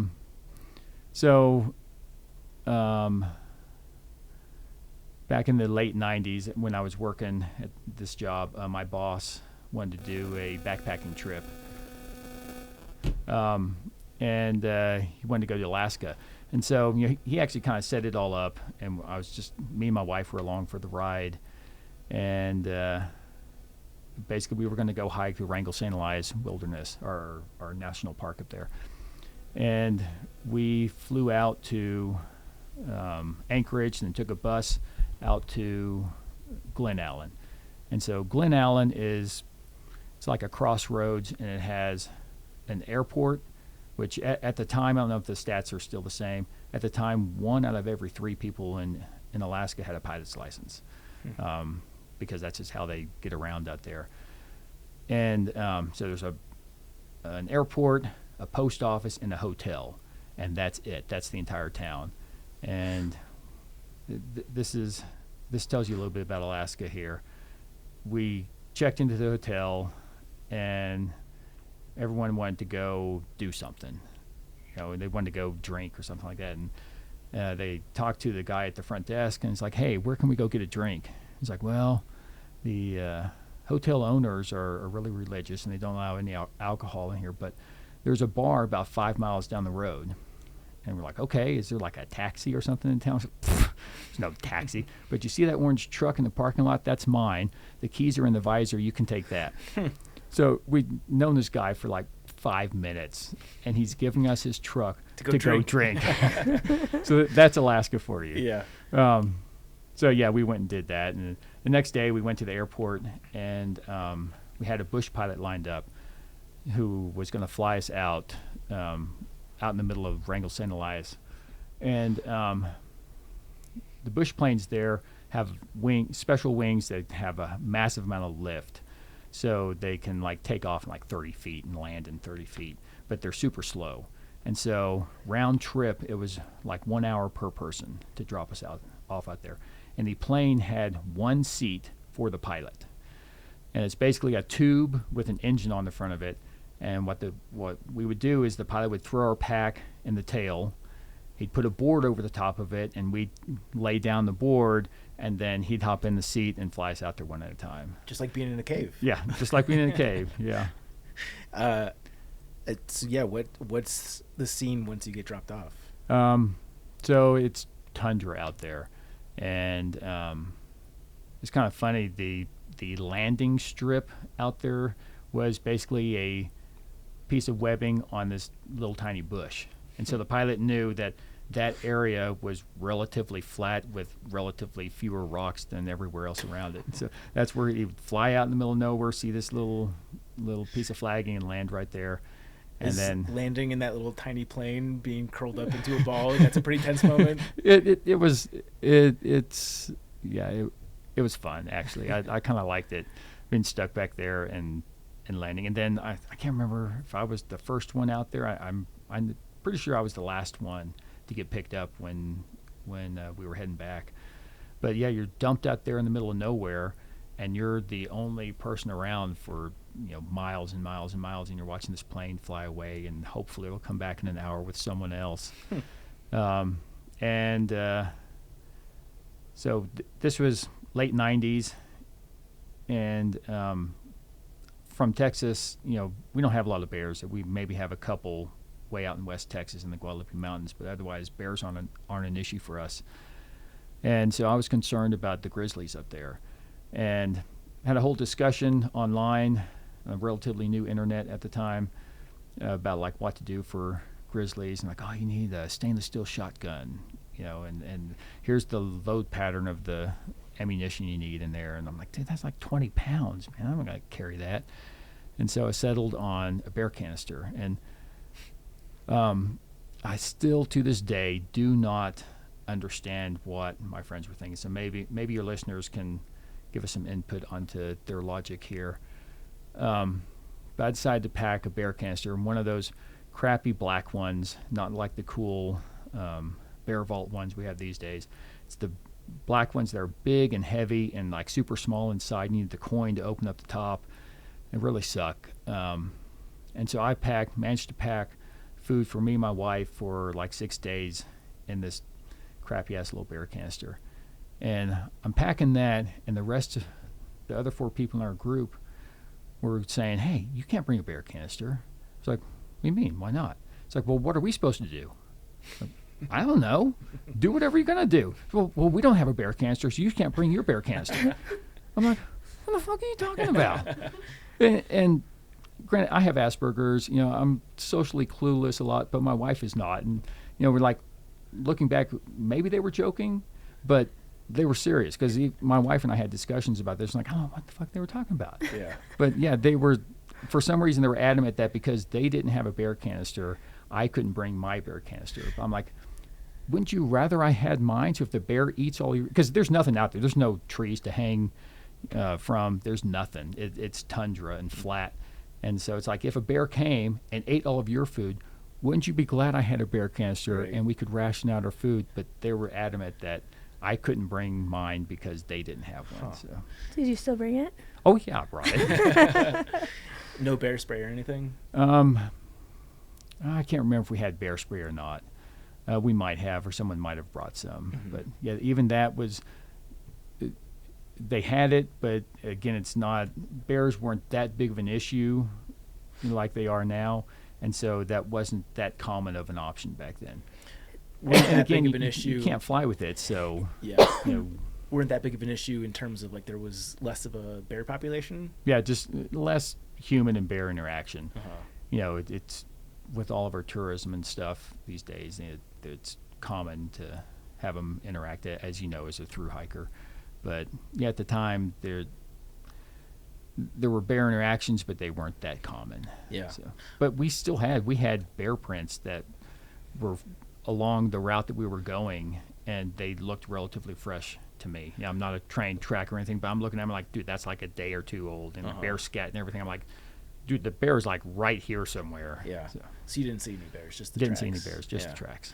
It sounds like a scene straight out of Grizzly Man or something like that. Going to a remote part of Alaska. Yep. I would definitely be tense sleeping at night. Well, and there were, it's mostly frozen tundra, but there was a section where it was brush alder, and the brush alder was like 10 feet high, and the branches are all interwoven, so we couldn't get through it, but we were kind of trapped between that and this mountain next to us, because there was a river on one side with no banks. It's just like, torrential snow melt river, and we couldn't, like, it immediately dropped off into the river from the bank.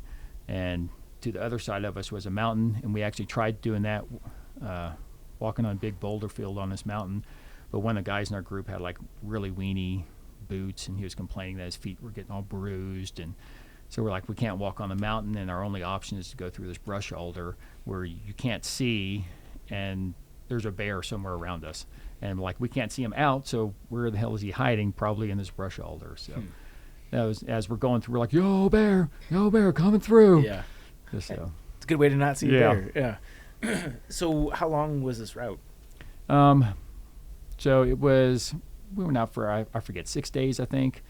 And actually we ended up turning around and going back to the first location. Our plan was to kind of do like a through hike, and the pilot would drop us off at this one spot. We went up on this big plateau, and then we're going to drop down into this valley and follow this river down, and the pilot was going to pick us up further down the river.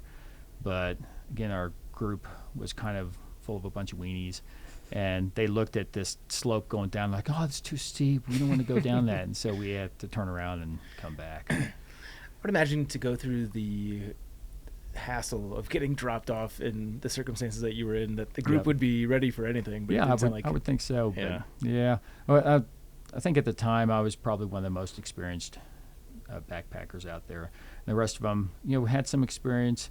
And actually the guy that complained about his weeny little boots and stuff, he was actually, we thought, one of the most experienced people. Was in his office at work. He had like mountain posters, Aconcagua and Denali and all this stuff there. And he always talk about how, as he's training for this stuff, he's hiking around town with his backpack on and rain gear, hiking in the rain. People look at him all funny, and then he turned out to be one of the biggest weenies out there. So, segue. Yeah. What is this note we have for a story called "The Love Poop"? Yeah, that's a good one. I need to write that up so I can get that submitted to your book. Yeah. What's the book you have coming out? The working title is "Pooping in the Woods," a collection of stories. And what can people do for that book? Okay. If people wanted to submit a poop story, they could do so at a link in our show notes. Mm-hmm. Yeah, so I need to do that. I've been meaning to do that. So when I was in college, for some reason, this hot blonde was like into me. And she's this girl from... Because you know your way around holes. Yeah, I know my way around holes. Yeah, so the chosen guy for the tight ones. So, she's from Northeast Texas, and she's a country girl, but she hasn't done any backpacking or caving or anything like that. And like I said, for some reason, she liked me. It's super hot blonde. And we started dating, and we got her into caving and backpacking. And so one of our first big backpacking trips, just like a weekend trip, we went out and set up camp. And I was like, all right, I got to go use the bathroom. She's like, can I come? What? She's like, I need to go too. And I'm like, yeah. I was like, sure, you can come. And so we wandered off from camp, and we found this log that was like just the perfect height and size that we could sit down like a toilet and poop off the back. So we actually like dug holes right next to each other and sat next to each other. And as we're sitting there like looking at each other, grunting and groaning, face all wrinkling up as we're pooping next to each other, I was like, dude, this is a girl I want to marry. And yeah, I did. I proposed to her, not then, but later on. That would have been quite the proposal. Yeah, right as we were graduating college. And yeah, we ended up getting married. How long were you seeing each other when you did this? I don't know. This is probably a couple of months, I'm guessing, maybe. Interesting. Yeah. So we're sitting there right next to each other pooping, and like I said, I knew at that point that that was the girl for me. But what really locked this story in was the weekend after that, or maybe 2 weeks later, Saturday Night Live.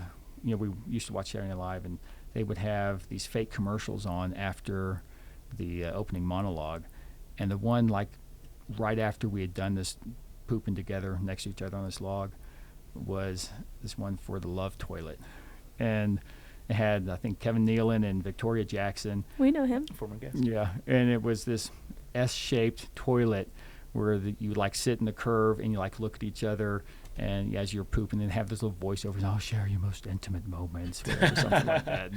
And like looking at each other's eyes and going on with this commercial, and then there's like a little button right between the two of them that each presses at the same time. Yeah. And flush the toilet. So that like really locked in that whole story for us. We were dying laughing. He's like, "Oh, we gotta buy that. Oh my gosh, I wish that was real."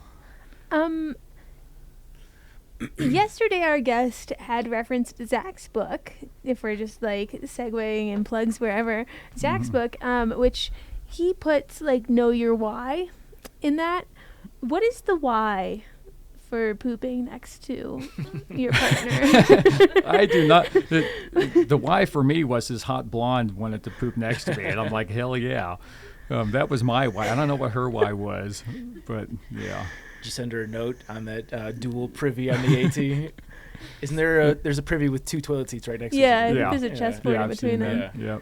Are you sharing the cleanup process? Are you each taking care of your own? Are you comparing what's in your hole? Like, where do you go from here to get back to normal? Yeah, I can't. I mean, we cleaned up ourselves, not each other. We weren't quite that intimate. So yeah, I don't know. It was just awesome to have this hot blonde who was hot for me. Is she still hot after? Yeah, she's still hot after. Even more hot after. So I'm like, yes. Marry her. Yeah. That's crazy. I also have a note that you had a unusual celebration for your 50th birthday. So that wasn't my 50th birthday. That was my friend. Okay. The one who was a cave diver. Yeah, she was turning 50, and she wanted to go hike 50 miles for her 50th birthday. And she rented a cabin out at Mammoth Lakes out in California, and we had a plan to hike 50 miles through the mountains there, kind of parallel to the John Muir, and just go bag a couple of peaks. And she had a bunch of friends show up, and people were in and out of the cabin all month long. And then a group of us went for a week out into the woods there, or out into the mountains. And that's actually where I met my current girlfriend. It was actually her sister. And yeah, we ended up getting along on the trail, although I was totally oblivious to it because, y'all have talked about this on the trail quite a bit about guys not being creepers on the trail. And so, my friend's, she's lesbian. Her wife was there with her kid. Her mom was there.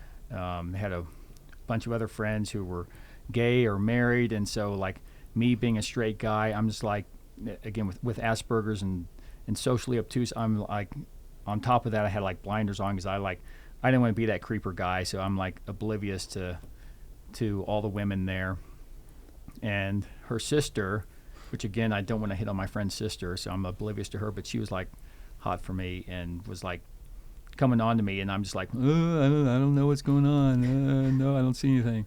But yeah, we ended up hooking up on the trail. So you have to be really blunt and basically say, hey, you want to make out? I'm like, yeah.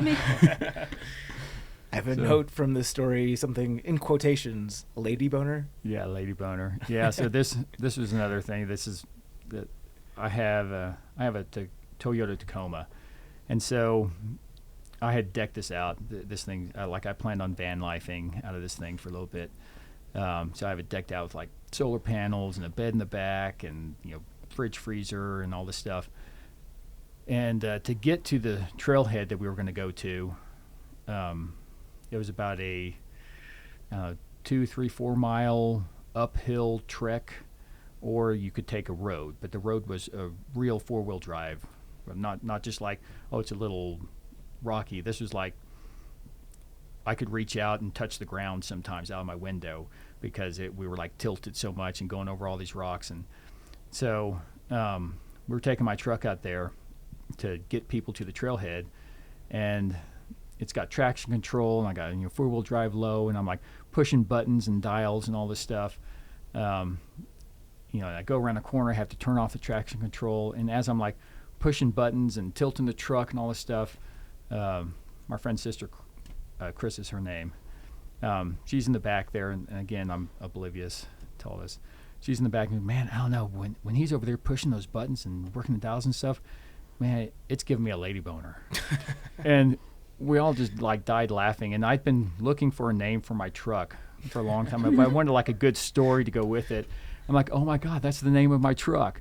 But then I'm like, I can't call it Lady Boner, so I settled on the name Lady B, and mixed company. But then when I'm somewhere, I can on podcasts, on podcast, but telling the public about it's called Lady Boner. So I even got decals made that say Lady B ... for the side of my truck, like a yacht. You got to name your boat. Yeah, but it's kind of nice that I got the name from my current girlfriend. So You've mentioned twice now that you have Asperger's. Yep. How has that interfaced with your long-distance backpacking, especially the AT being such a social trail? Has that been a challenge for you or not? No. So, like, I didn't know I had Asperger's until, like, 20 years ago maybe. So I grew up with Asperger's and just knowing that I was socially awkward. But I've spent, like, the past 30 years working on that, trying to, again, not knowing that I had Asperger's, but knowing the symptoms and wanting to be more social. So I did things like I would join Toastmasters, which, you go out and you give speeches in front of groups, which was like terrifying for me, but I did stuff like that. And overcame my social awkwardness enough that, like, even my last girlfriend, who I was with for 9 years, didn't believe that I have Asperger's. Mm-hmm. She's like, no, you're too social and too outgoing. You don't have Asperger's. I'm like, yeah, I do. I got over that part. I'm better at it now. But for, like, the AT, when I did that, it was not a social experience for me because I started on January 1st trying to do the Calendar Triple Crown. And so I hiked pretty much the entire AT and the CDT by myself. Every now and then I'd hike with somebody, but I was pretty much alone the entire time. So there would be days, like 4 or 5 days, where I would go without talking to anyone because I'm hiking in the middle of the winter. I'm not in the bubble. The bubble's like months behind me, so it was not a social experience for me. Do you have a triple crown of social settings that you would classify as the worst?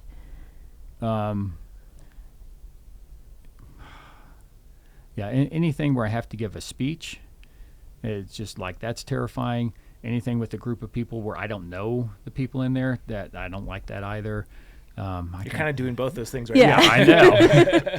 So you're not having fun. But y'all are like family. I've listened to your podcast for like the past year and a half. I've gone through all your things. So y'all are like family to me. And you're crushing it. Yeah, and there's not a crowd here. That's going to be later. Well, Rachel, yeah. Rachel, it does make it nice. We don't even have windows. Yeah, I know. So, this is not that awkward for me. And again, like I said, I've gotten better. So I'm much better in social situations. And frankly, caving had a lot to do with that because I had a lot of knowledge because I've been caving for so long, and so I would give presentations to our caving group, and I'd get all excited about caving, and so I enjoyed talking about that. And so I think that probably helped a little bit as well as the Toastmasters and just forcing myself to get out in public and be social. This Toastmasters thing is interesting. So I know you would give speeches and then people would give you feedback on your speech. What sort of feedback are you getting from people? Well, this was a long time ago, so it's been a long time since I did that. That was in the 90s. That was like terrifying for me. Number one, to get up and talk, but then the fact you're getting feedback, and they also, those of you who haven't been to Toastmasters know anything about it, they have a timer as well. Your speech has to fit within 2 minutes or 5 minutes or 10 minutes, depending on whatever speech you're doing. So they have this little timer that you're having to pay attention to, and they're like dinging bells and stuff like that when you're getting close. And then all these people are staring at you. That are was you preparing your own speech, or are they giving you something? No, you prepare your own. Okay. So you know when you're going to speak and you have a topic, and they have like a set of topics for you to go through, like introduction about who you are, and I can't remember what all they were, but there's a whole series of things you do along the way, and they're all at different lengths and all that stuff. And so there's a lot of prep work and a lot of trying to picture people naked, and just that was not working. And eventually that worked. Eventually, it turned into caving calendars. Let's talk more about the calendar triple, which you ended up calling the half calendar triple. Yeah. So you did the full AT, and how much of the CDT?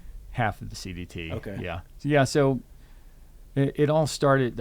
I planned on doing the Appalachian Trail, and so I'd sold my house, and my parents are getting kind of old. I'm thinking I may have to take care of them in a few years, and so I kind of had my own business, and my son was in high school at this point. He didn't really need me there every single day to like help him with stuff, and so I was thinking this would be one of my last opportunities before I have to take care of my parents to go hike the AT.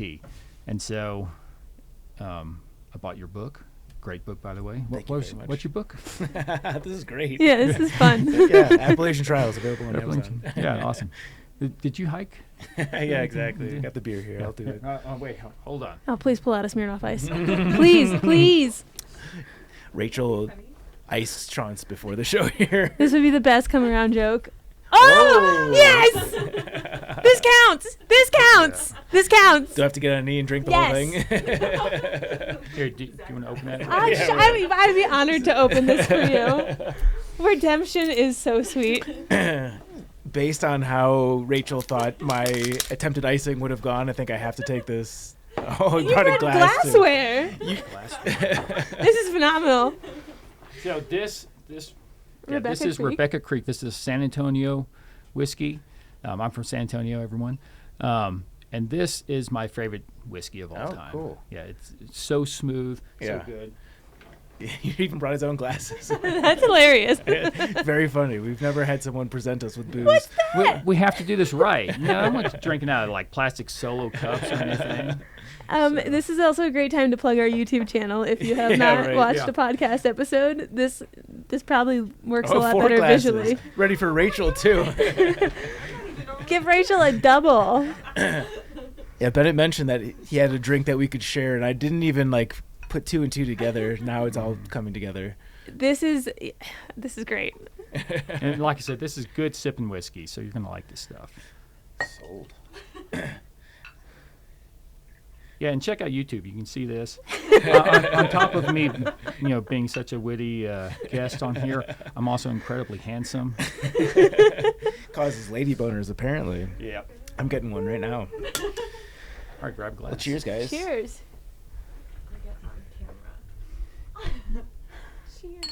Salud.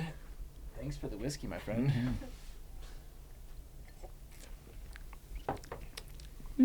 Nice and smooth. That is good. That is very it's smooth. good. I like that. Rebecca Creek. Shout out to the San Antonio whiskey scene. Okay, so you started January 1st for the attempted calendar triple. Yep. But it turns out I'm super slow, and I love my days in town. So I had a month of zeros because I'd get into town, and I have a blog that I kept track of. Your website's great, by the way. Thank you. Yeah, we were talking a little bit beforehand. You do a lot of the custom coding for that as well. So yeah, it shows. Yeah, and so I'd get into town and I'd spend a day getting all my crap done, resupplying and washing clothes and all, and I would never really work on my website and on my crap. I guess I have to take another zero so I can work on my website and get a blog post up, and that turned out to be a month of zeros. And on top of that, like I said, I'm slow, so it took me 6 months to hike the AT, which is not enough time to then finish up the Triple Crown. So my plan was to hike the CDT and at least get 2 of them knocked out, but then it turns out I'm so slow that as I was doing the CDT, I was like, I don't know if I'm going to make it. I started in Copper Mountain and went north, and I made it to 80 miles within the border. And then we had this cold front blow through, and it was high of 17 degrees, and low of 2 or 3, and the border. So I made it to Glacier, and I didn't know this. Just for those of you who, like me, that listen to Backpacker Radio as my research for everything. It's a bad idea. Yeah, and that's it's like not the all worst. I did. Yeah, It's not the worst idea, but it's not the best. Zach's book and Backpacker Radio was the extent of my research. So I didn't know this, but like the Border Patrol I was gonna not go to what's the Canadian town? Waterton. I wasn't gonna go to Waterton. I was gonna go to the Border Patrol there, but the Border Patrol closes at the end of September. East Glacier closes down at the end of September, and Glacier they have seasonal bridges there that they end up taking up, and so as I'm there in Glacier and it's projected 2 inches of snow on Tuesday, 2 inches of snow on Wednesday, and by Tuesday morning there was about 6 inches of snow on the ground. The ranger said there was going to be like 18 inches of snow in the passes.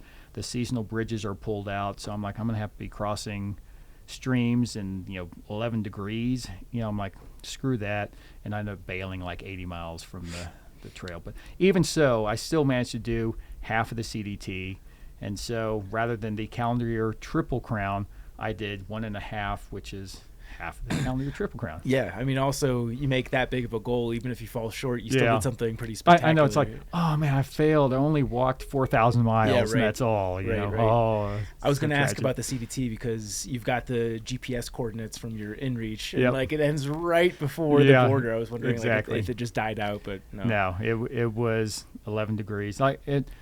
Tuesday morning, it was 22 degrees, and I'm like thawing my shoes out over my little stove just so I can get my feet in there, and then my feet were like frozen for an hour. I couldn't feel the ground. My feet were just like bricks, and I was like, this is the warmest it's going to be for the next 4 days, and I still have to cross streams and everything. I'm like, yeah, no, I got to bail. I still made it really close, and I'll go back and do Glacier, because that was the other thing was Glacier. I didn't realize how beautiful Glacier is. It is absolutely amazing.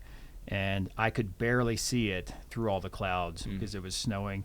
Every now and then, like this shadow of a peak would be sticking out through the clouds, and it's just so gorgeous. I want to go back and do it proper, so I'll go back and do that someday. Yeah. Go ahead. I was just going to bring up one of the notes we had. Yeah, go for it. Okay. Is yours more on topic? I think you're going to bring up the exact note, which was my question. So I'm skipping the first one if yours is the first one. Just go for it. Okay. We have a note on here that just says Porcupine World War. Oh, okay. Yeah. Good. Yes. Yeah. So, on the CDT, I did the Cirque of the Towers. That was amazingly beautiful, gorgeous. And then I was going to do Knapsack Col, but I skipped that because there was supposed to be some rain, and it turned out not to rain.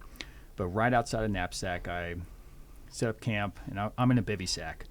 Because it feels like a cave. Yeah. It's like, who else but a caver would, really want that confined, closed space. Yeah. So I had a bivy sack, and I'd set my poles up next to me, just leaning on a rock. And in the middle of the night, I heard like this chewing noise, and I'm like, what the hell is that? And it's like right next to me. And I turn on my light, and there's a porcupine on top of the rock chewing on my poles, and I'm like, what the and I'm like, well, and I have an article about this whole thing on my blog. In the article, I don't use profanity, but I'm gonna use it here. I'm like, fuck off.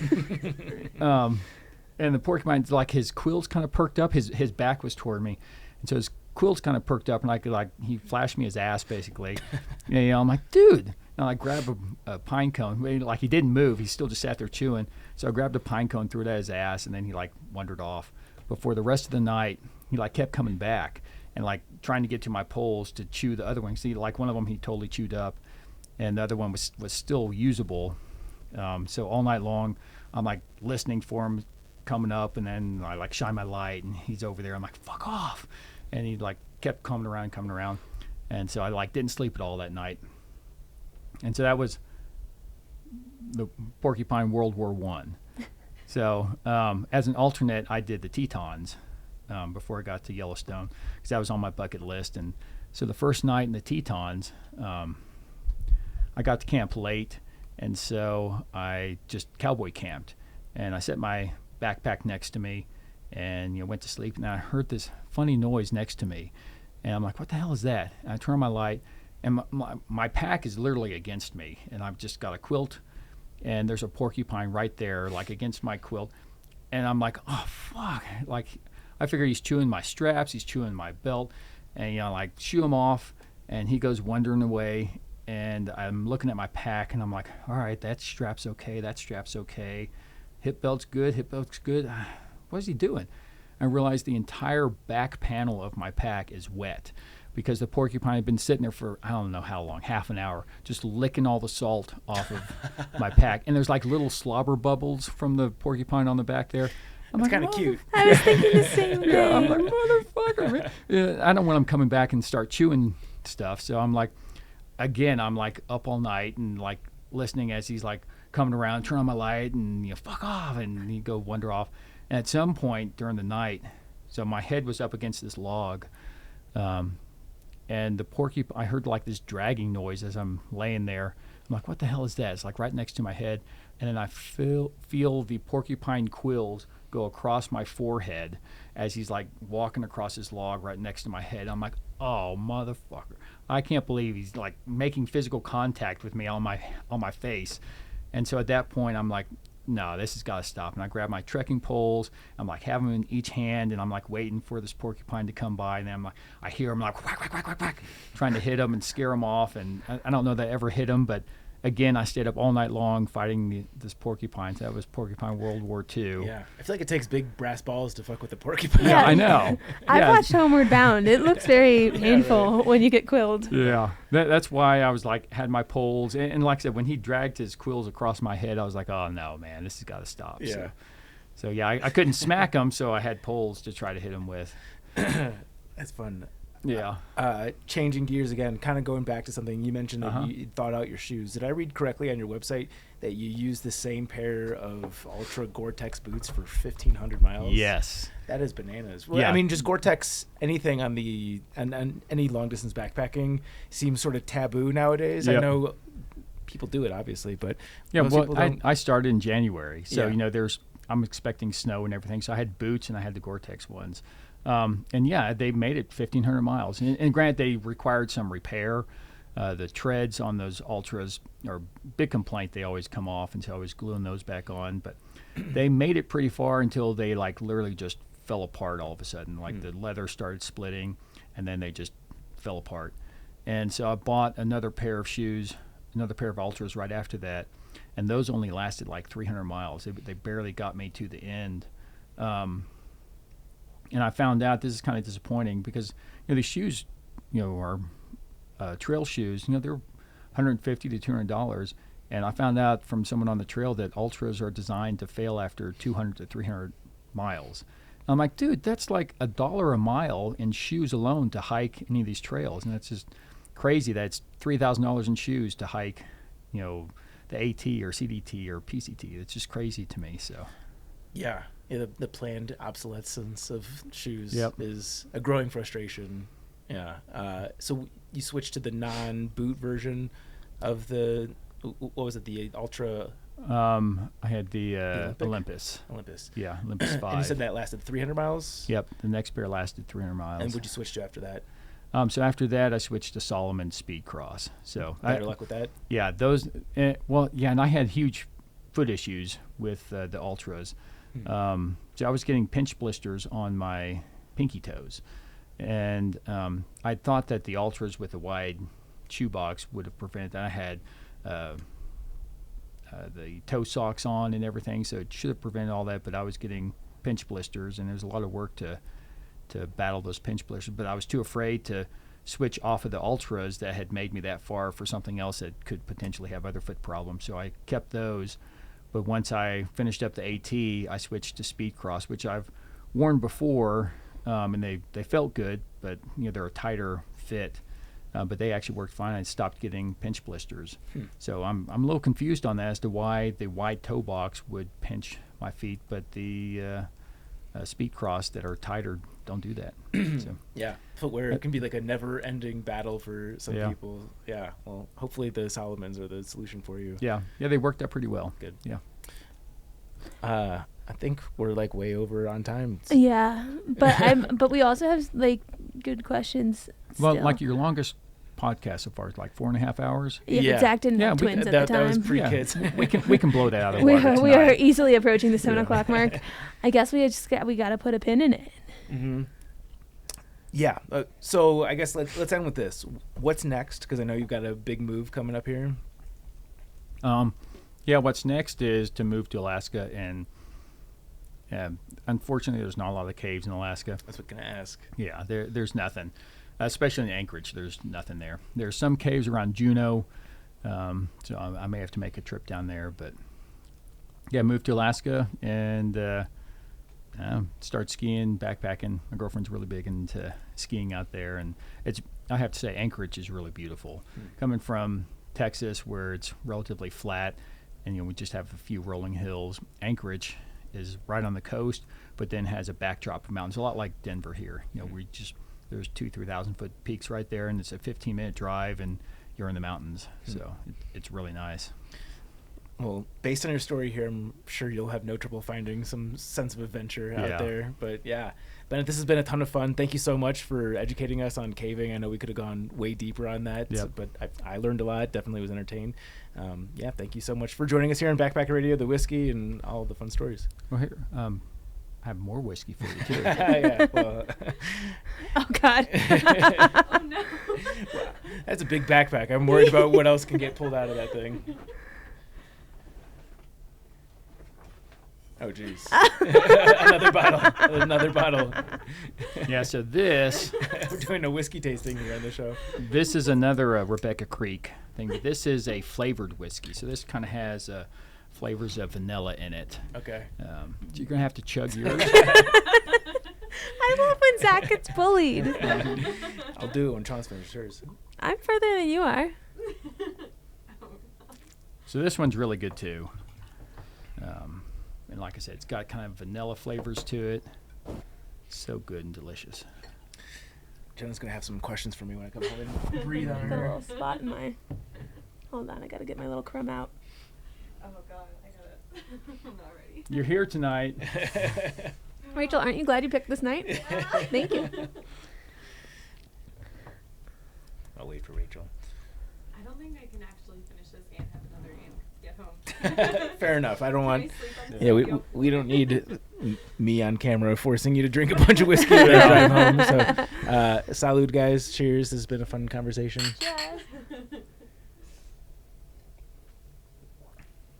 That is a dessert whiskey. That is Ooh. good. That is very good. Really good. That's nice. Tastes like something you put on your pancakes. Mm. Bennett, this has been awesome. Thank you so much. Yeah, you bet. It's been great. Before we jump into our very special next segment, I forgot to end with this with Bennett's interview, but his website is just bennettlee.com. As always, this will be included in the show notes, and the Instagram is Witty Texan, at Witty Texan on Instagram. Did you take the guest that plugged us as more than any guest maybe throughout the interview and forgot to ask him to plug himself? There was just too much plugging happening with all the holes. Can only take so much hole plugging. All right.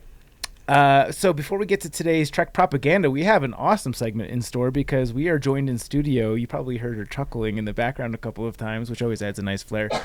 Rachel is fresh off the Colorado Trail, which wasn't even the most exciting part of her leave. No. Fill us in. Okay, so I got married. Woo! And we decided it would be such a good idea to 48 hours later immediately start hiking the Colorado Trail as our honeymoon. Do you regret that? No. I regret maybe not leaving a couple more days in between because it was pretty chaotic. Like, we got married. The next day, like, we had, like, lunch with all our family that was in town and drove back to Denver, and then it was, like, pack immediately. And Where now was the wedding? The next morning.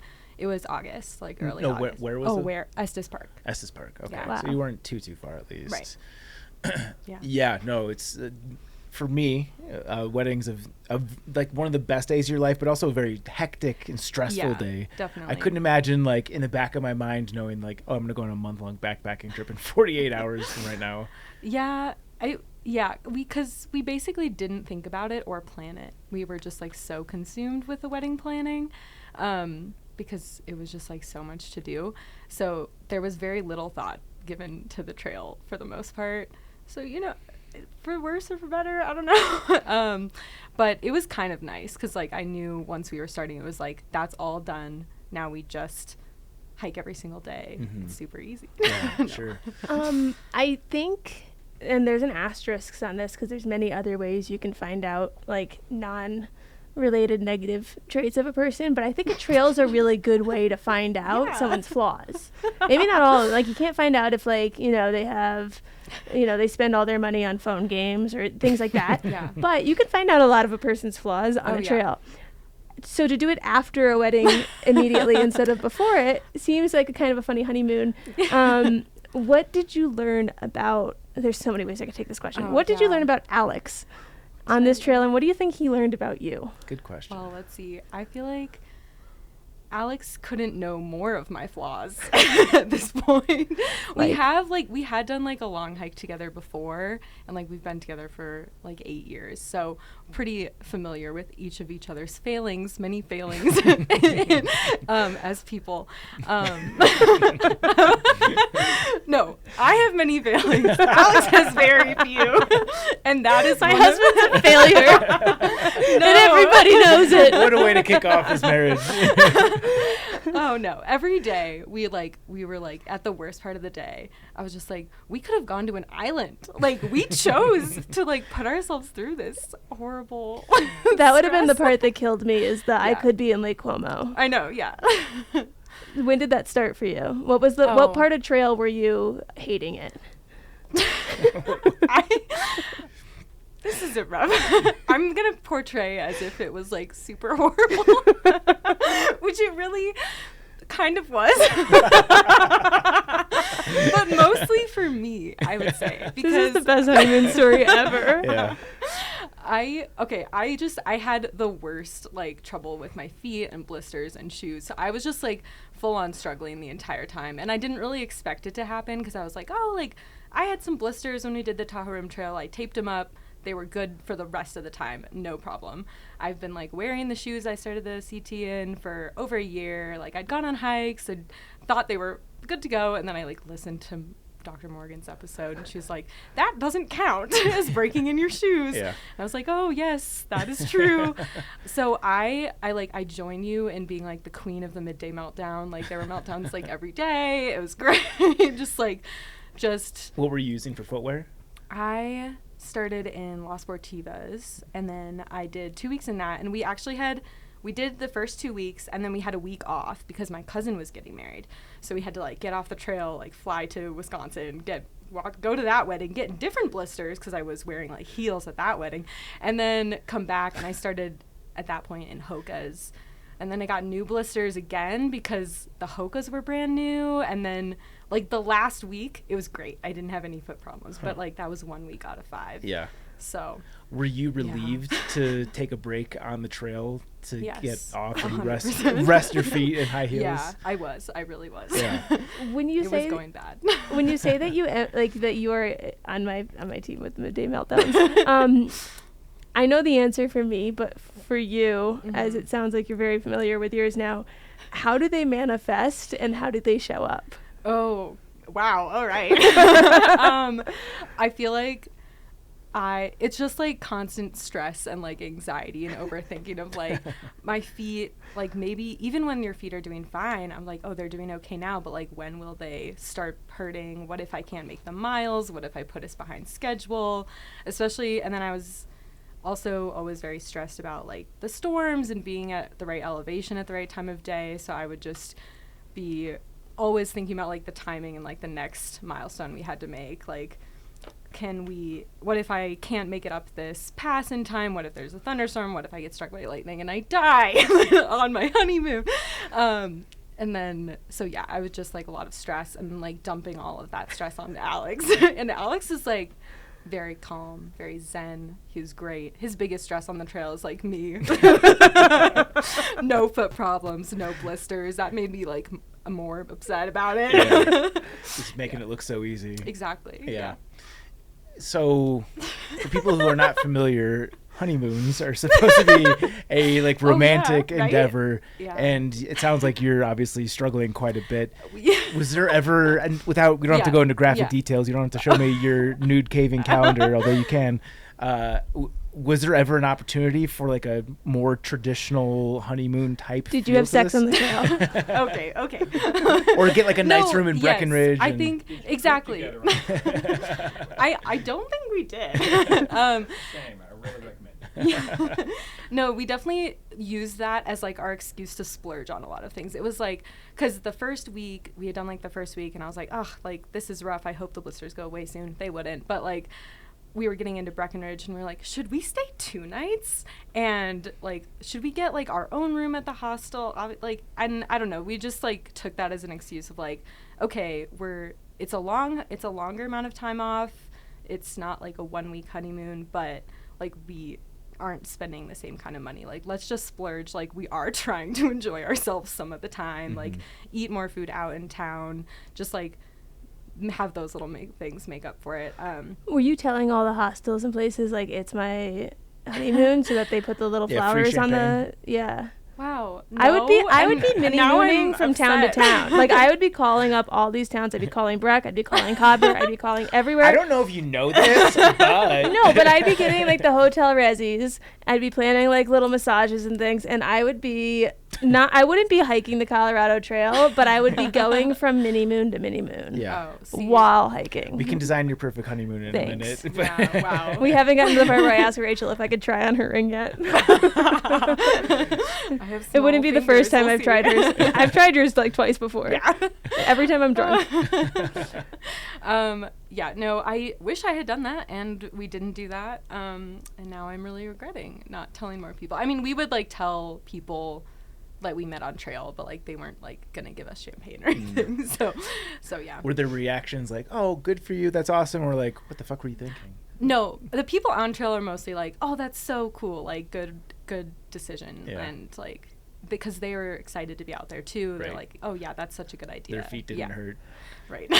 I feel like you had a very social hike because, and I don't even mean social in terms of the Colorado trails getting more populated, but you saw Ruth, our guest from last night. Yeah. You saw Last week. Chris last week, right? Because I'm in the future. Yep. You saw Chris from Catabatic Gear. Like Yes. every week you were seeing like celeb sightings. That's Yeah. right. Yeah, I feel like we definitely met a lot of people. I would say I wish I had more of like a tramily kind of experience. I don't know if that's as common on the Colorado Trail anyway, just because it is a bit shorter. And then we had that weird week gap in the middle, so we weren't quite keeping pace with people just at the same rate. But it was definitely fun. We were usually camping in the same vicinity of someone else pretty much every single night, which I really enjoy. And it was like having dinner with someone else and just chatting, even if you're not seeing them again the next day. But yeah, it was really cool to run into Chris. Shout out Catabatic and Aaron. Yeah. So if Alex were sitting here and I asked him the question, We really tried to get him here. Yeah. Rachel didn't pass the message along. Well, it's because I told her if we had him here, then he could tell us all the bad stories about you. And Rachel was like, "Oh, he's not free." Yeah, right. So I planned that wrong. He actually got his phone number changed. I can tell you all the bad stories about myself. So that's my question. If I was Yeah. going to ask him, what was your biggest meltdown? Oh, my biggest meltdown. Oh yes, immediate. Okay, so when we got back after our week off, we started at like the Avalanche Trailhead, which is kind of outside Buena Vista. It's like segment 12 or 13-ish area on Collegiate East, and we had gone. It was like 2 nights after that. And because I was like, I had a week off, I had new shoes, I was feeling super good. I had like really watched a lot of videos of leukotape techniques, which apparently I'm bad at. I don't know. It wasn't going well. And so the third morning we wake up and we get down to Highway 50, and there's like the Monarch RV Park, I think. Yeah, that's where I drank Monarch the Spur. Salida stream water from that story I told Oh. on the trivia. Yeah. You remember that story? Mhm.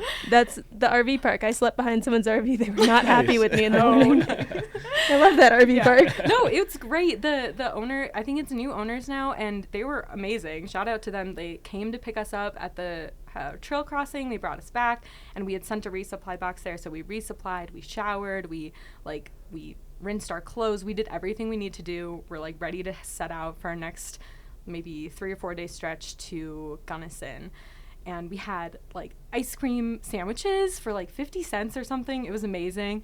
And then like Alex is like, well, are you ready to like head back out? And just like burst into tears. And just like full on meltdown. I was like, I don't want to go back. And because I had been reading some of the far out comments about the next section between there and Gunnison. It was like, this is the worst stretch of trail, like rocks trying to break your ankles everywhere, like just get through it if you can. And I was like, I can't. I was like looking at my feet that were just like bleeding actively, just sitting, not even hiking. And is this the part with, there was one part of the CT that in my mind, I hadn't done the AT yet, so I didn't know the AT roller coaster, but there was a part on the CT that I was calling the roller coaster that was really rocky. It was all these small rocks, and it just felt like up, down for what was the day. Well, I didn't hike it, so what ended up did happening, because of my meltdown. We didn't mean to interrupt, I'm so sorry. No. We were like, okay, let's just figure out how we can do a 0. And we were like, oh, like we could have stayed there, and we just decided let's just skip the next section. And we like the guy who owned the RV park was like, I'll take you to Salida.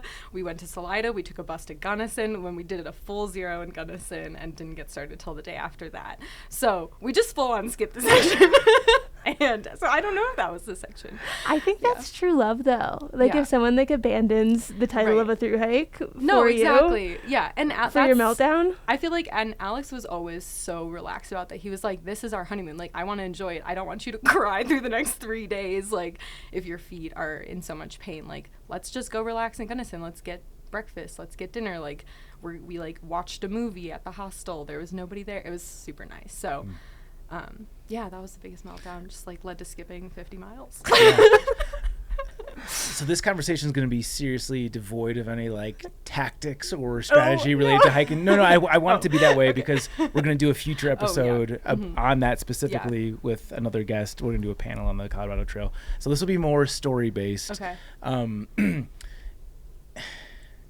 Did he have any meltdowns at all? He was just cool as a cucumber the entire time? The closest he came to a meltdown wasn't even really like his fault. He has a bad back, and so the 3rd day on trail, it was in the morning. We were getting like packed up to go, and he was sitting in the tent, and he reached for something and just went and like held his back.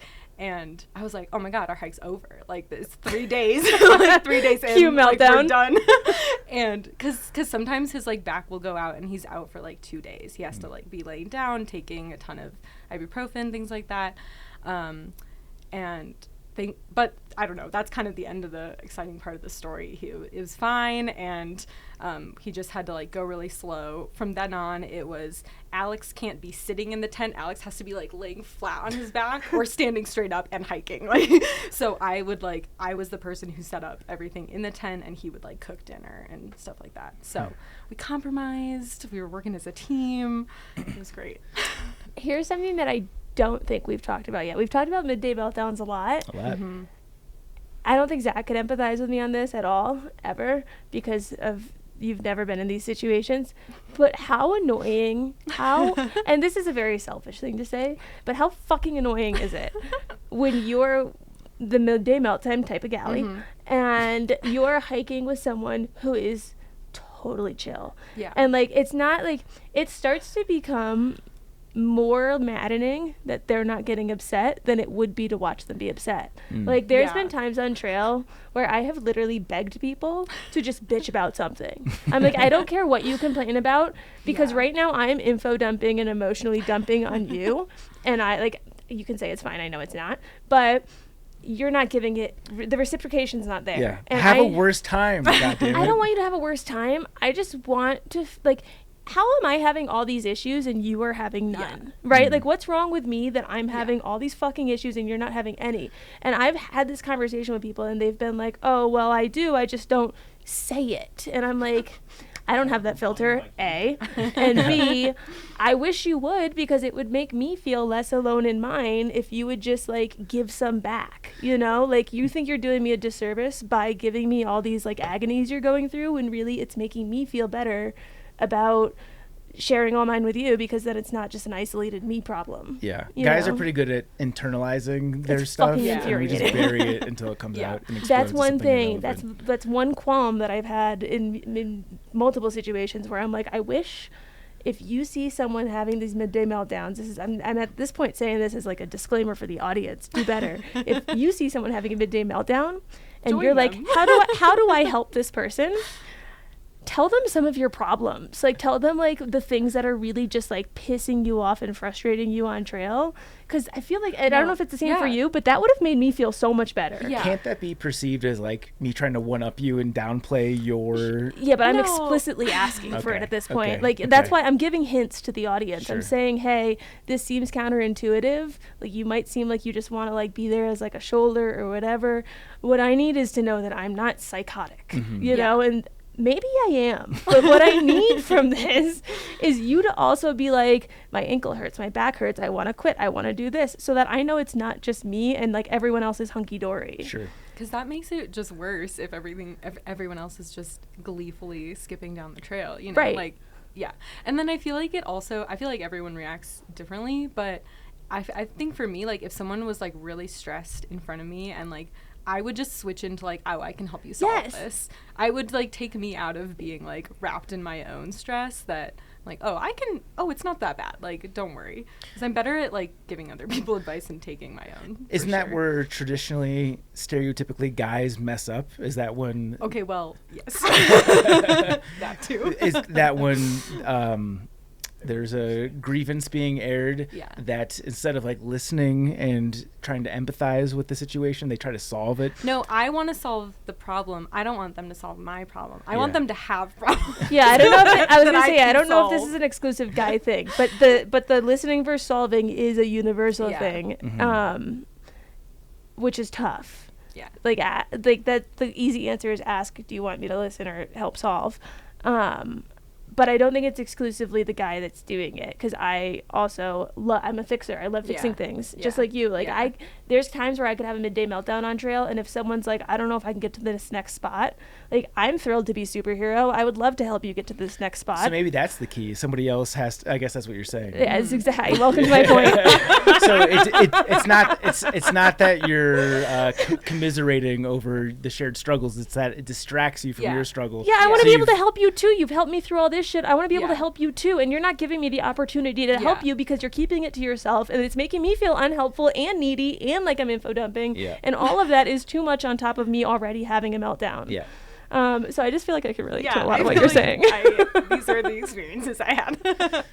So how did you get through that? I don't know, just like one day at a time. That the skipping actually really helped when we did skip from that point to Gunnison, because the other thing it did, in addition to giving the one day off, was it made us like have a much lower like required miles per day to get to the end, like by the timeline that we needed. So that was the other bonus, and then we could like relax a little bit. There was a little less pressure of like, we have to hit like, 16, 17, 18 miles in this day. So that helped, even though we did kind of ramp up our mileage. Do you have the lingering fear of not being confident in your footwear for the next backpacking trip? Oh, yeah. I'm like, I don't even know. Because I went in and I thought I was confident, and this totally changed my mind. And now I'm just like, I don't know how you choose footwear unless you are actually doing the thru hike, which I guess is maybe how you do it, and you just need longer than a month to get used to it. I don't know. Let's say you did have another thru hike in mind. What would you do differently going into the next one? Like for footwear, or just like mental mental preparation? I guess wherever you want to take it. Well, let's see. Yeah, I'm not sure. Because before we did the Colorado Trail, if you would have asked both of us about like, oh, are you ever going to hike the PCT? I would have been like 100%. Alex would have been like, maybe. I don't know. I don't know. And now it's complete opposite. Alex is like, hell yeah, we're doing it. And I'm like, oh, maybe. But I think now the further I get from finishing the Colorado Trail, the more I'm like, it was great. It was all fine. That's the classic That's type trap. 2. Yeah. That's what they call exactly type 2. Type 2 fun. So I don't know. I would definitely pay more attention to my footwear and really try to like do some big mile days with packs. I hiked a ton in those shoes, and it wasn't enough. Yeah. I will say this is a great spot to drop this. I sent this text earlier this week, but we had a comment. Oh, yeah. Oh, hi. There goes my voice. That was neat. Puberty's a crazy game. I'm going to start getting boobs. This is going to rock. We had a comment on our Instagram episode that we put out with Dr. Morgan, and I thought it was really a great comment. And it was Kelsey, Kelsey 311, commented, unconventional training regimen, wear same socks multiple days in a row pre-through hike to practice the feeling. And I got so excited on that I started texting the group like, that's actually a really good idea, is to hike in dirty socks for a training hike. Yeah. Like to take a pair of Darn Toughs that you've already hiked 3 days in and haven't brought home and washed. Like 3 full days, 8 a.m. to 5 p.m. hiking. You bring them home, you don't wash them, you let them sit there and get crunchy. There's a different type of way your foot reacts when putting on a crunchy sock versus a clean sock. And the skeptic can be like, oh, you can wash it in a stream. Mm-hmm. Sure, we'll make that a caveat. You can wash it in a stream if you really want to. The person that's done a long hike will know that it doesn't get rid of the crunch. Yeah. And so I thought, and that's what your comment just reminded me of, what a good idea that is to not only do practice hikes with weight like she suggested, but try a practice hike in a pair of dirty ass socks that are going to give you blisters where the clean fluffy pair won't. Yeah. Yeah, I like that. That's a good Had idea. to toss that in there because I felt like it fit. On that note, I have a very odd training suggestion. I don't know, maybe tell me how terrible of an idea this is, but historically through my backpacking career I've had a lot of issues, but blisters haven't been a huge one for me. I had some blisters on the AT basically since it is a humble brag, but the thing I maybe attribute to this is that I grew up with a long gravel driveway, and I would go everywhere barefoot, and I think I developed like thick elephant skin from that. And we have a lot of rocks in our backyard. My son Leo goes out there barefoot all the time too, and like he can walk on stuff that even I can't walk on. I'm wondering if like you can acclimate the skin on your feet just by being on really rough, rocky terrain and building like calloused skin through that. I would say I'm skeptical on you having this magical ability until I see the bottom of your feet. I would like to see them. I would like to see them. Another plug for the YouTube. I actually would like to see them, because the part where I think you're wrong, not to say you're wrong, but do you ever get back from a through hike and your feet just go through that like 3-week period of the peel? Yes. Where like they just if you know the peel, you know the peel. Yeah, I don't where think I've had that. The calluses just come off, and it's like a 3-week, like you are the lizard and you are shedding your skin. All right, we're doing it. Oh no. And so that's where I think maybe not. Plug your nose, guys. Because I think once you would leave that gravel driveway scenario, you would have the peel happen, and you would lose that. Yeah, I take it back. My skin's not tough at all. Right now. He's going through the peel right now. He knows. These are pretty normal. Well, they're a little yellow. That does look a little callousy. Yeah, that's just jaundice. No, they're too soft to be No, they're too soft. Wait, keep it there. Oh yeah, here, you want me to poke it? People gotta pay for this. Well, and I always thought that there was something about how it's not a good idea to form calluses, because if you form a blister underneath a callus, then that's bad. Yeah. I don't know. I feel like most of the information that I was seeing was obviously prevent blisters at all costs, but like I was like, I am so far past that point. Like I was struggling to like, how can I even protect them from getting worse if I'm still actively hiking? Yeah. And now it just was not If I was going to give one practical tip, this is actually the thing that I do especially well on backpacking trips, is every time I cross a water source, I take my shoes and socks off and put my feet in the cold water. And I feel like that could potentially be bad advice to cross barefoot. Because the rocks get No, not about crossing the water barefoot, but about like during any break, just like letting my feet breathe. Because Okay. I feel like when your foot gets too hot and sweaty, that's when bad things happen. So anytime you've got downtime, letting your feet cool off, and like nothing cools it off faster than a cold stream. I feel like that's always the reset button for me. Yeah, the worst my feet have ever been was the Ozark Highlands Trail, and that was when I was not doing that after streams, and we had like 5 streams a day. Yeah, it doesn't matter to the backpacking trip. Like anytime I'm breaking, the feet are out. Yeah. Animal sightings. Did you have any fun animal sightings? Yes. So let's see. We did see a fox. I thought that was cool because you don't see foxes a lot, even though you can see them like in downtown Denver. But saw a fox. That was fun. And then we were just really lucky with moose sightings. So we first saw a moose like right when you get down to like Cochetopa Creek. And we were sitting eating breakfast, and some hikers had camped there and just left. And then just like I look and I was like, there's a horse coming out of the bushes, and it was a mama moose and a baby. And so it was really cool to see. It was also very scary because I was just like, oh my God, like they're not afraid of us. But they went on their way. And then another time we were almost to camp, and we had this water source that was like a mile before camp, and it was like our last water for the day. We had to get water. We were out of water. And right before we get to the water source, we met our friend Jim, and Jim goes, oh, there's a bull moose up on the trail. And he goes, he seems pretty docile. And I was like, how do you know? Like, there's no blood dripping off his antlers. He hasn't charged you yet. And we go, and like sure enough, he's like literally right on the trail. And so it was scary, it was cool, and he luckily did seem pretty docile, and he was just chilling. And so we had this little system where like you had to like go a little off through these bushes to get to the stream, and Alex was on the trail, and he was like, he's still there. And I was like, what if he just said he's moving? Like, I don't know what I was gonna do, but I was able to fill up our water, and by that time the moose had wandered away, so we were good there. And then the other time we saw 4 moose all together, like we were up kind of high in this valley looking way down, and it was really cool just seeing them all together. And there was like a wildlife photographer there, like dressed in all camo. And another good place to drop It's My Honeymoon. Get some photography. And leave an email. Yeah. He seemed really focused, and I barely even saw him. Because he was in camo, and it just turned. I was like, oh my gosh, I'm so sorry. And he was like, it's fine. Like, get out. Here's my email address. It's my honeymoon. Like, he had the biggest telescoping like lens. Like, I think I was too close to be in pictures. Yeah. If you could go back and relive any 24-hour period from the CT.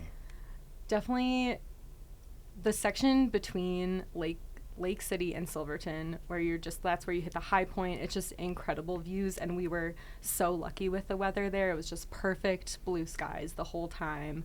If you could get good weather on any stretch, that exactly would be that's the perfect time. So I would love to do that again. There was definitely just the prettiest day, and like we were hiking near some people we knew and had good camping, and do that again. I know this is very impractical, but I feel like if I were to ever see a pterodactyl, it would be on that stretch. Yeah. You kind of feel like you're in a different world. It feels like Mars for sure. Yeah. No, looking back at some of those photos, like it's hard to remember even being there. Some of the shapes the mountain makes is like Yeah. mountains don't usually make those shapes. Yeah. Like kind of totally kind of sus. Yeah.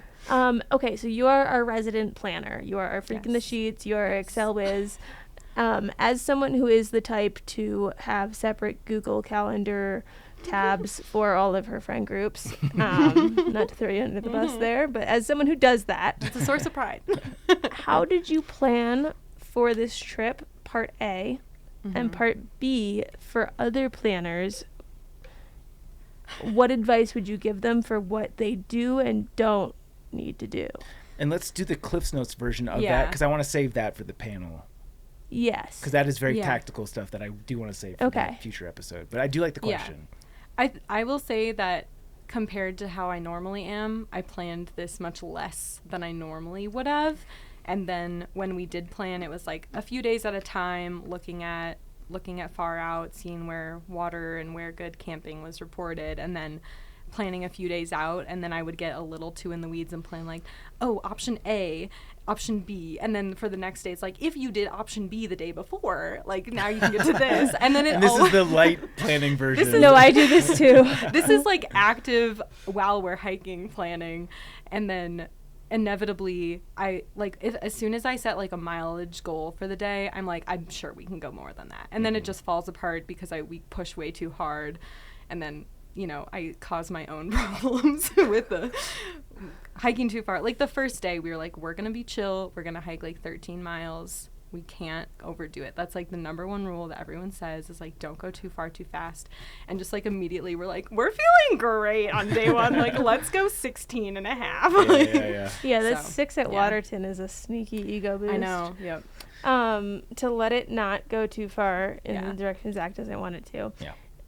I think I'm good after this question. Okay. If you could go back in time, or maybe not erase this from existence, but if you could pick a honeymoon again, where would you honeymoon? Like having already done this. Like having the knowledge you currently possess. I don't want to say that I wouldn't do it because I feel like, I don't know. I was having a rough time a lot of the days, but at the same time, like I kind of knew that was going to be a very real possibility. And I knew that, like, I would still feel such a big sense of accomplishment in whatever we did do at the end, which I do feel. So I definitely am glad that we did it. And, like, it was, I don't know. It's like, rewarding to do something that's difficult, and even if you're crying frequently. But I will say that me and Alex definitely want to, like, go to an island someday and just like sit on a beach for a week, which I'm sure that if we did plan that, I would be like, well, there's things we can do every day. Hey, the Trans-Catalina Trail is great. Well, we did that already. There's got to be other island ones. That's where we got engaged. New Zealand's an island. Yeah. The Te Arara. Oh, isn't that like 6 months or more? It's like 1,200 miles. Oh, okay. Yeah, it's a big boy. Okay. Yeah. I'm trying to think of questions that I don't want to use for the next episode. Let's end with this. What was your favorite town and town experience? Ooh. Okay. Oh, that's hard. There's so many little things about each town that make it special. I loved Breckenridge because I had a day off and Alex slack-packed that section between Breckenridge and Copper, and I just like laid in the hostel. I was like, I've hiked that section already. I don't need to do it again right now. Like, my feet need a day off, so that was really nice. Lake City is like a wild little town. Yeah. It's just super unique, and they have just such an awesome hiker center there. Like, as part of the little church in town, the whole building right behind the church is the hiker annex, and it's open all day. They have coffee and tea. The guy makes lattes for you if you're there. There's a hiker box. There's like trail journals. They run a shuttle every day. Like, it's just so incredible. I feel like they're really turning it into a trail town. And then Silverton is cool. Like, I did the train ride into Silverton after hearing Leah talk about it, and it's so fun. It's so cool. And you get on the train, and they're like, these guys on the train, they're like, how did you get there? And I was like, oh, we walked from Denver. So I think probably Lake City just because it was unique. Yeah. And Lake City shuts down in the winter. It's a Yeah. seasonal town. Definitely. Yeah. We got there like the weekend that it was ending, and the place that we went to for breakfast, the menu, like, you couldn't order half the things on the menu because they didn't have the supplies for it, but it was half off everything they did have, and that was back when Jabba was eating Jabba quantities of food. Good. So he got half off. I think he ordered like 5 breakfast entrees. Has he stopped eating? He ate it as fast as I ate my. I might have even gotten 2 myself, but it was. I just remember that was the first time I was like a witness to the Jabba food consumption spectacle. It was very impressive. Have you had fun doing this? Is like no interest to listeners, but I personally like. It's not a party trick, but it's fun when a town along the Colorado Trail comes up in conversation to someone in Denver. Like, someone mentions Lake City, or they mention Salida, or they mention Breckenridge, and you're just like, oh, I've walked there. Yeah. Like, I just think it's so fun to toss in. Have you started doing that yet? I don't know if I've had that many opportunities yet. It hasn't been that long, but you will. I will. Yeah. It's really fun. Yeah. Even with just Durango, like, oh yeah, I walked to Durango. Yeah. Durango felt like I felt like we were having like civilization shock just going into Durango. I was like, this is a big city. we had to like walk to and from like the main part of town to our hotel a couple times, and I was like, the cars are so loud. I closet love Durango. So I wrote the whole hiking from home in Durango. I had gotten back from the AT and had done a segment because I was still trying to finish the section hike. Got sick, got lonely, was like, I don't want to do this. Went to Durango, and I have like a go-to. There's one on the way to the end point of the trail, or the starting point, depending from which way. There's one shoulder where you have no cell reception the whole way, and then you get a bar of LTE. And I lived out of my car on that one shoulder for like 3 weeks, and like went to that Starbucks. I have such a soft spot for Durango. It's such a great town. Awesome. Well, thank you for sharing with us. Yeah, There'll be plenty more of Rachel's Colorado Trail hike on a forthcoming episode. We don't have that one on the books quite yet, but it'll be coming here soon. It was not all bad. It really wasn't. It was really great. Should we tell them what the episode is to tease it? He mentioned it, right? Colorado Trail panel. Yeah, okay. I didn't know if you said what it was. Oh, yeah. Yeah, we're doing Colorado Trail panel. Yeah. Cool. Well, thank you for sharing. Stay in the seat, because I know that you're very passionate about this question of the day that we've got today, and I hope you prepared for the Triple Crown as well. I did not. Okay, at all, well, so you've got about 40 seconds while I fly through the Trek propaganda, because we're late. But I don't want to skip this one, because I love this piece. This is Finished Your Thru Hike, Now What? 9 Tips for Regaining Your Humanity. This is by brand new contributor Danielle K. I'm not going to even attempt the last name here. I will mess it up. Go out and read the article. Danielle is a writer for Westward, which is a popular magazine and online publication here in Denver as well. But the one piece that I picked up from this article that I thought was really interesting was tip number 4. She talks about one way to regain your humanity is to make some money after a thru hike. And she gives a shout out to the sugar beet harvest. I'm going to read one paragraph. It's not that much different than hiking, 12-hour days, 7 days a week on your feet. It's far from glamorous, but a quick way to make a buck. Plus, they often provide, I need to zoom in here, bad eyes. They provide housing. This season alone, September 27th to October 18th, I made roughly $5,000, less than a month, almost enough for another thru hike. So this one's very entertaining and packed with actual practical tips like that one. And yeah, definitely looking forward to more pieces from Danielle K.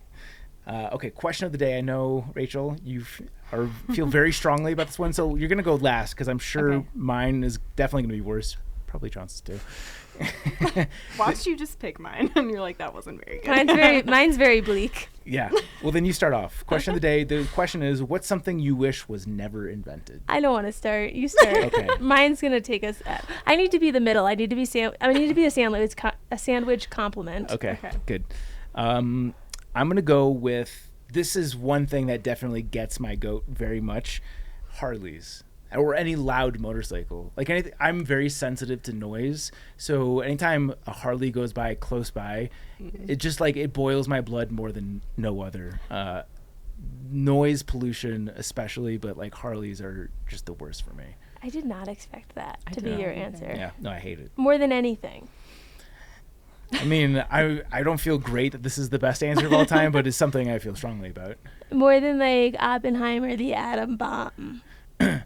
I've heard arguments that the atomic bomb potentially saved lives, because that war could have been dragged on for years longer if it wasn't for drastic measures. I'm not a historian, so I'm not going to sit on that, but there's the argument to be made. At least people have made that argument. Right. And that's your argument in favor of Harleys. Yeah. That was triggered the internet, everybody. Okay. Mine, it's which word do I use for it? Because there's so many options. Smartphones. Okay. But an asterisk, because it could also mean the internet in general. I mean, obviously that crossed my mind. There's a lot of things about that. There's merits, right? The house phone was great prior to the smartphone. This whole podcast is the internet. I have, right, there's merits. My whole employment is the internet, there's things I could not do, live without it, at the current point of my life. But, I mean, your whole job, too, is the internet, so I'm kind of bashing all of us here. I imagine most jobs. However, all I'm saying is, it was really nice when you would knock on people's doors and see if they wanted to play outside, and everyone would play outside, and I think that's one thing that people closet, or maybe not so closet, love about thru hiking. And that's one thing I've noticed about thru hiking is there are seldom other areas of life where all your friends are just available to hang out and play without distractions. Mm-hmm. And that's something that you always feel nostalgic about from childhood, is just everyone outside, everyone playing. Maybe if this is listened to 20 years from now, they won't know what I'm talking about because they won't have gone outside and played because they will have all had iPads. But for me, we didn't have any of that shit until, like, my first phone I got was in 8th grade, and that was after an incident happened where I had to walk home through 3 feet of snow because my parents forgot to pick me up from basketball practice. And that was where I put my foot down as an 8th grader, and they listened. But up to that, there was none of that. So you had to go be face to face. You had to play outside. You didn't have distractions. And I've always loved that about thru hiking, is that when else are you all just sitting in a shelter, and you can't have the distraction of, like, Garrett pisses me off when he's on his phone and we're having a conversation or we're doing something and he's scrolling through hockey Twitter. It's always hockey Twitter. And I'm always asking, like, what's the phone telling you now? But I'm no better because I'm always on my phone too, right? So it's not just like a him problem, it's a everyone problem. Yeah. But that is literally, and like they have this phrase now that comes across my news feed called it's like snubbing or something, and it's like, or phubbing, and it's phone snubbing, and it's because you're having a conversation but also paying attention to your phone. They have terms for it. But I think that's one thing that causes a lot of the post-trail blues from hikers, is they go from this environment where everyone has this availability to talk and be present, and it's very reminiscent of childhood, where that was, for many of us, the last time that might have been exclusively the case. Mm-hmm. And it's because we have literally addictions to our phones, mm-hmm. which is, there's an asterisk because there's a lot of good qualities about the internet. There's an exchange of information. You can learn more. You can be in communication with groups outside of your circle and get to know other cultures and peoples. And like, there's plenty of merits, but like, what are we turning into? You're not going to get any disagreement from me there. I agree with you. But it's also hard because it's like we do have a lot of great things from it. Well, the cat's out of the bag. I don't think we're getting rid of the internet. No, I don't think we are. But I think that's one thing that, even if we didn't eliminate it completely, there is an envy to people who got to go longer without it. And I'm sure they have an envy towards us. I've noticed that there's a very strong indirect correlation between my screen time and my mental health. And it's usually not even like a conscious thing. It's not like I'm going to be off my phone, therefore I'm going to be happier. But it's like when I'm with my friends, I don't even look at my phone, to the point where like Jenna gets mad at me because she'll text me 15 times being like, are you alive? And I'm just not checking my phone whatsoever. And those are the times where I'm the happiest, when I'm not looking at my phone at all. So yeah, fully on board with that. All right, Rachel, I'm waiting for this big bomb to drop. Mine which is very the atomic specific. bomb is not the word. Very specific, and it is multi-factor authentication. I cannot. I cannot. That is the best Rachel answer I've ever heard. Yeah, that's good. I understand. Password safety. I understand it's good for security. I understand it's keeping us all safe from scams. But oh my God, if I am not so pissed off every time I'm sitting at my computer trying to log into my bank and I have to go find my phone because I'm trying to put it in another room, as you're saying. And it's like I have to go stomp over to my phone and be like, what is this fucking code? Don't you have iMessage on your computer? I have, but it doesn't, they're never iMessages. They're like the green texts. It's different. It's different. I hate it. Like now when apps can do just like Face ID and just get you in there, that's good. But oh my God, my work recently changed a setting where it has to send you that every 24 hours. And it used to not do that. I could be like save and I wouldn't have to put it in. I have to accept 3 different codes on my phone to get onto my computer every morning. It's such a waste of time. I would rather, so I was getting ready for going into the office, so I'll take it.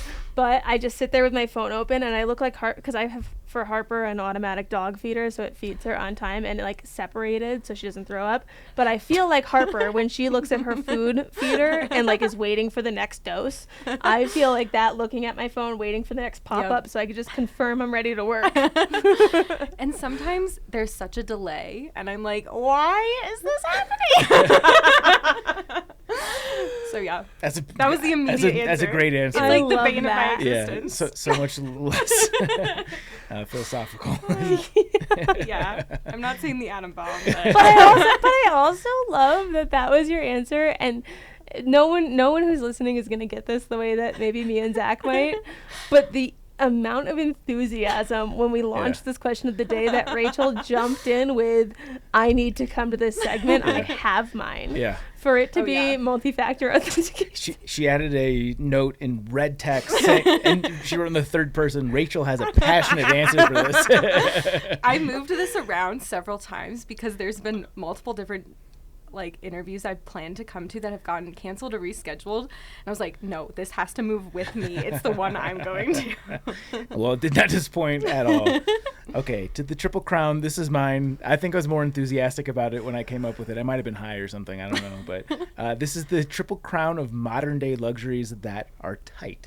Based on you using the word tight, I'd say you might have been high. Yeah. I'll take edibles to go to sleep, and sometimes it hits me before I fall asleep, and that's probably you go change the diapers, you're like, wow. But I think this is a good backpacking Triple Crown because I feel like fresh off a long distance backpacking trip, this is when you especially appreciate these things. It's easy to take these things for granted when you're just living your day to day.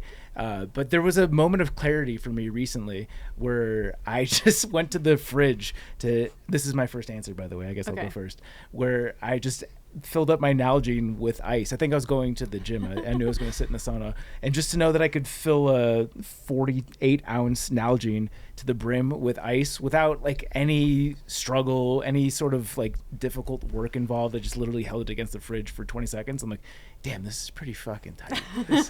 I will say, you are never more grateful for the mundane parts of life than when you come back from a long hike. Definitely. That's when you notice that shit. And I think your first through hike especially, because the way that Rachel was describing being in Durango is how I felt a lot on the AT.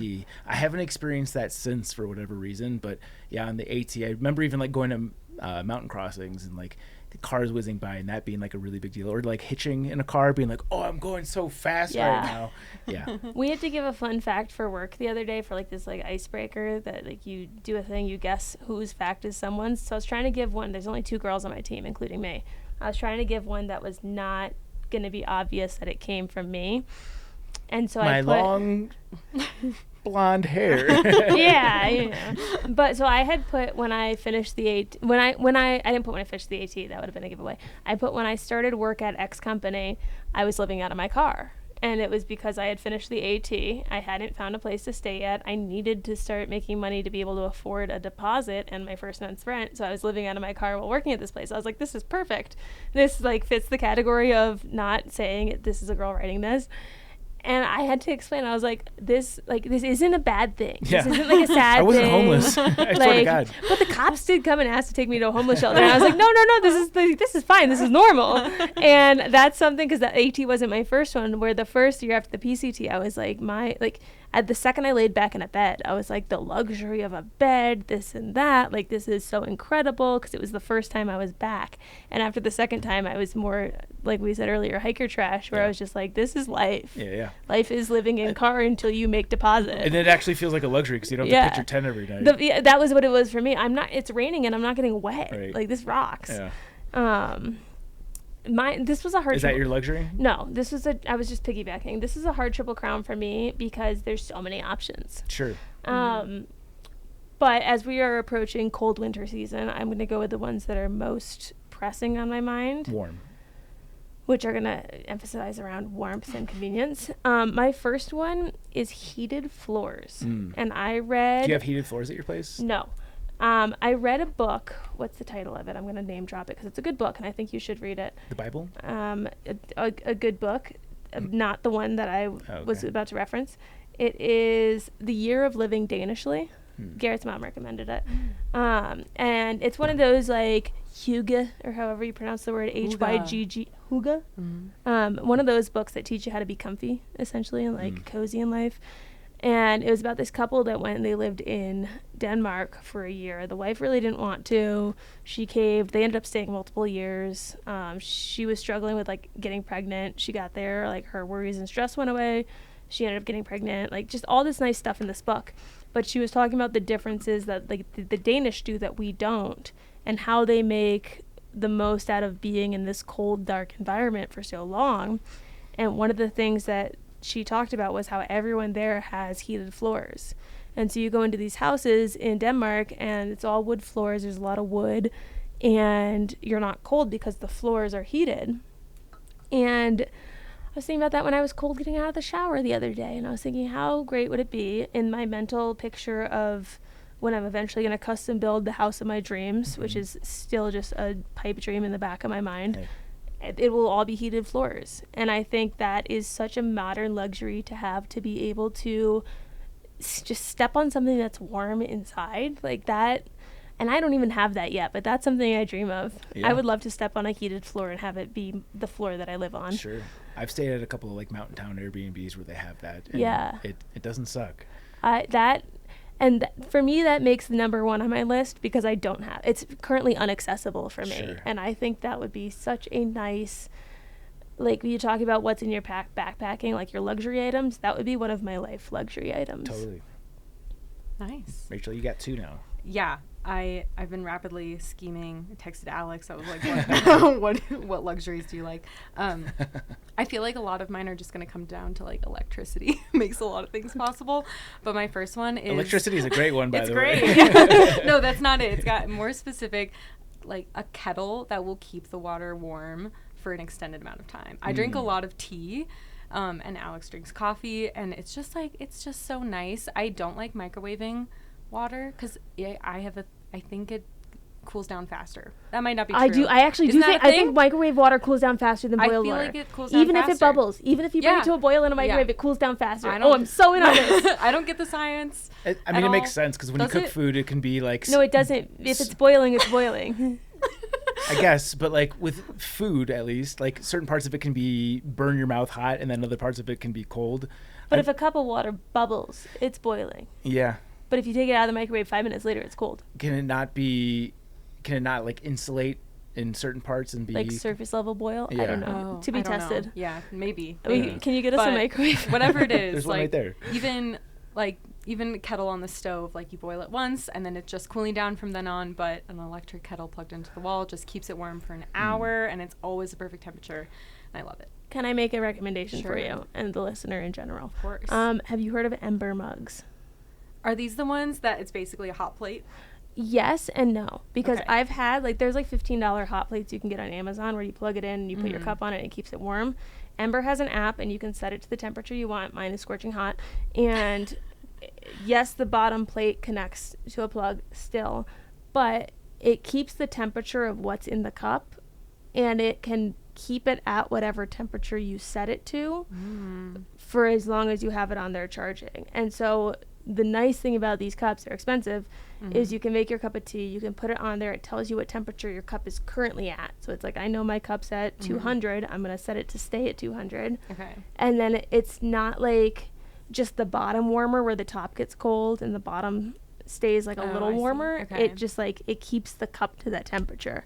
Wow. Black Friday's That's coming up. That's what I'm describing with the microwave. Yeah. It could be different. Christmas idea. But you can keep it at your desk. It's really good. Yeah. I'm just saying, I think I don't know if this is correct, but I could see a microwave heating the water at different temperatures. Yeah. Okay, so the microwave is the $15 bottom charger is what you're saying. Yeah. Yeah, and I would recommend an Ember mug. All right. Yeah. I currently can't find the bottom of mine since the move, so I can't charge my mug. And that's frustrating. The other frustrating thing is I, as someone who doesn't read a manual, am afraid of putting it in the dishwasher because I think that might break it. Yeah. So hand washing it to the point that my psycho brain doesn't think it's still closet dirty is hard. So there's pros and cons, but look into it. Yeah, hot water just for longer than the immediate boil, just luxurious. My second one, I also read a lot of books, and I definitely read a lot of ebooks. And I love, we were talking about this before the show started, Chance. I love just being able to have a book on your phone and then change it so it's the dark background and the white text. And I can just turn the lights off. Alex can go to sleep. I'm not bothering him with the lights on. I can stay up reading to the detriment of my own sleep and health. it's just so convenient, and I feel like it really helps me read more. Does the Kindle illumination mode, are you using a Kindle? I'm not using a Kindle. It's just my phone. Oh, your phone. Okay. Yeah. Never mind. But I think Kindles can illuminate the screen now too. So I think you could use it in the dark. Yeah. I was just wondering if that would be enough light to disturb your sleep, but I don't actually know. Oh, yeah, maybe not. But I like having the book on my phone. I feel like it encourages me to read, like if I'm on the bus for 10 minutes or something, where otherwise I'd be tempted to scroll Instagram or something. Sure. And like, oh, I can just read 3 pages and whatever. I don't have to dig a book out of my backpack. Sure. That type of thing. We could go down a whole rabbit hole if Zach wasn't antsy. I won't deny it. No, I say you check the plan. For me, it's a phone book has to be an audiobook. Otherwise, it's a fake book. A phone book has to be an audiobook, otherwise it's a fake book. Think like, why would you want to scroll through pages on a phone? You can listen to it on your phone, but the scroll. I feel like audiobooks are more fake. We'll go. This is for Palooza. Towel warmers. So all things heat. I want to be warm. I just want to be warm. That's all I want. But last year I had this fun thought around Christmas time where I had to get Garrett a gift for Christmas, which was we're about to live together. Wait, if your floors are heated, couldn't you just put the towel on the floor? It's not the same. But dirty. Okay. It's not the same. The towel gets hot in the towel warmer. Forever unclean. For Christmas last year for Garrett, I got him the gift that was also a me gift. Maybe selfish. But I got him a towel warmer because we didn't live together yet. So it was a him gift, but I knew we were about to. Future chance gift. And now it's also a me gift. But to put a towel in a towel warmer and get out of a shower cold and be able to take out a scorching hot towel, a gift. Yeah. It's a good one. There's definitely a theme with your answers here. Yes. This is, I think, the perfect segue to what Rachel was just saying. But my modern luxuries are way more basic than you guys are. But I'm like blown away by podcasts. We're doing one right now. But the fact that there's essentially infinite information and entertainment available on demand for free on any subject is mind-blowing. Like when I first started backpacking, podcasts did exist. I actually was listening to the Joe Rogan Experience like ad nauseum toward the end of it when I was losing my mind a little bit. But the fact that like if I have a curiosity on any subject and I can scratch that itch to the point where I'm bleeding on demand instantly without paying anything, it's pretty fucking tight. Yeah, the rabbit holes you can go down is like a blessing and a curse. Definitely. I mean, all these things probably, but I spent 90% of the Ozark Highlands Trail binging, like intensively binging podcasts on drop shipping. I've never drop shipped ever. But now you know. But it was just available. Maybe you can teach me something. It was something. available, and so I just was like, I'm going to learn everything about this topic right now. Yeah. And part of me, go back to the question of the day, part of me thinks maybe something should be there to give some restraint and be like, Netflix, is like, this are the you best still, use of your time? Yeah. Are you still listening to this? Are you sure you want to jump down this rabbit hole? This isn't pertinent to every part of any part of your life. It's basically a library, though. Like, it's up to you to decide which books you're going to consume, but I think it's pretty tight, especially cool. as somebody that was consuming a lot of like sports talk radio and having to, one, you have to have access to the correct frequency to get the radio station, but also to sit through all the bullshit commercials. Like now you guys should listen to our commercials, definitely. You absolutely listen to every second of them, guys. But the fact that you can just like skip through it until you get back to the regular show, come on, that's good. That's good. Keep in mind, it's what keeps us on air. Yeah. You don't have to listen to the commercials, but just use have to use a code. Yeah. Just use a code. And my last one, I know I've said this before, but I'm very passionate about this subject, is 3-ply toilet paper. I like a nice soft wipe. Wow. When I'm using a public bathroom and I'm wiping with something that is the equivalent of wax paper, it's just a bummer for me. I like a nice soft wipe. How many years away are you from bringing your own toilet paper to things like this? Things like this, I hope never, but like certainly backpacking, I don't rely on gas station toilet paper, right? That's something that goes in my resupply box as I send toilet paper from home. I want a good What's your go-to brand? I can pull up the Amazon. I think I think we're a Charmin family. I'm not actually sure, but whatever it is feels nice on the whole. Okay. Well, we like our holes feeling nice here at our Spelunker episode. Yes, we do. And if not, we'll put some gunpowder in them and take off a bit. Is that what we said? earlier. What? When he was talking about enlarging holes. Oh, right. Yeah. Anyway, my third. So many to choose from. Household items connected to apps. Sure. Yeah. As you just talked the internet previously. Like I said, a blessing and a curse. This isn't fully integrated with our place currently, but when Garrett lived in his old place, he really had it down pat, where he had like all his lights connected to an app. And I don't have an Alexa personally. I know there's Alexas in our house because sometimes upstairs she starts talking and I don't know why. but I know she's there always. But in Garrett's old place, I could tell her, like, if I wanted to dim the lights for reading, Alexa, turn off desk lamp. And she would turn off the desk lamp. Yeah. Or I could tell her, Alexa, like, turn lights to 100%. And she would turn the lights higher. Yeah. I know you can also, like, tell your TV to turn off. Or, like, there's so many different things you can do with household apps where they connect. Like, I have a sous vide, which is basically, like, you slow cook your steak in water. And it connects to my phone, so it'll tell me when it's time to take it out of the bag. Mm-hmm. And there's just so many things you can connect to an app where you can control your whole... I have a friend from summer camp named Nian, and his goal in life that he used to work for Google. This is like a very tech guy. And he told me his goal in life is to be able to do everything he wants from his couch without lifting a finger, in an I love tech way. And he just he has been automating his whole house to just do everything from him telling it to. Yeah. And as much as I hate, from the question of the day, the smartphone ruining connection, I think it's very cool. Build some wonderful conveniences. Yeah. Undeniably so. I would just love to say, kettle, start heating the water, and then the tea is going, and I don't have to get off the couch to do it. I'm sure there's a smart stove out there somewhere. Exactly. Yeah.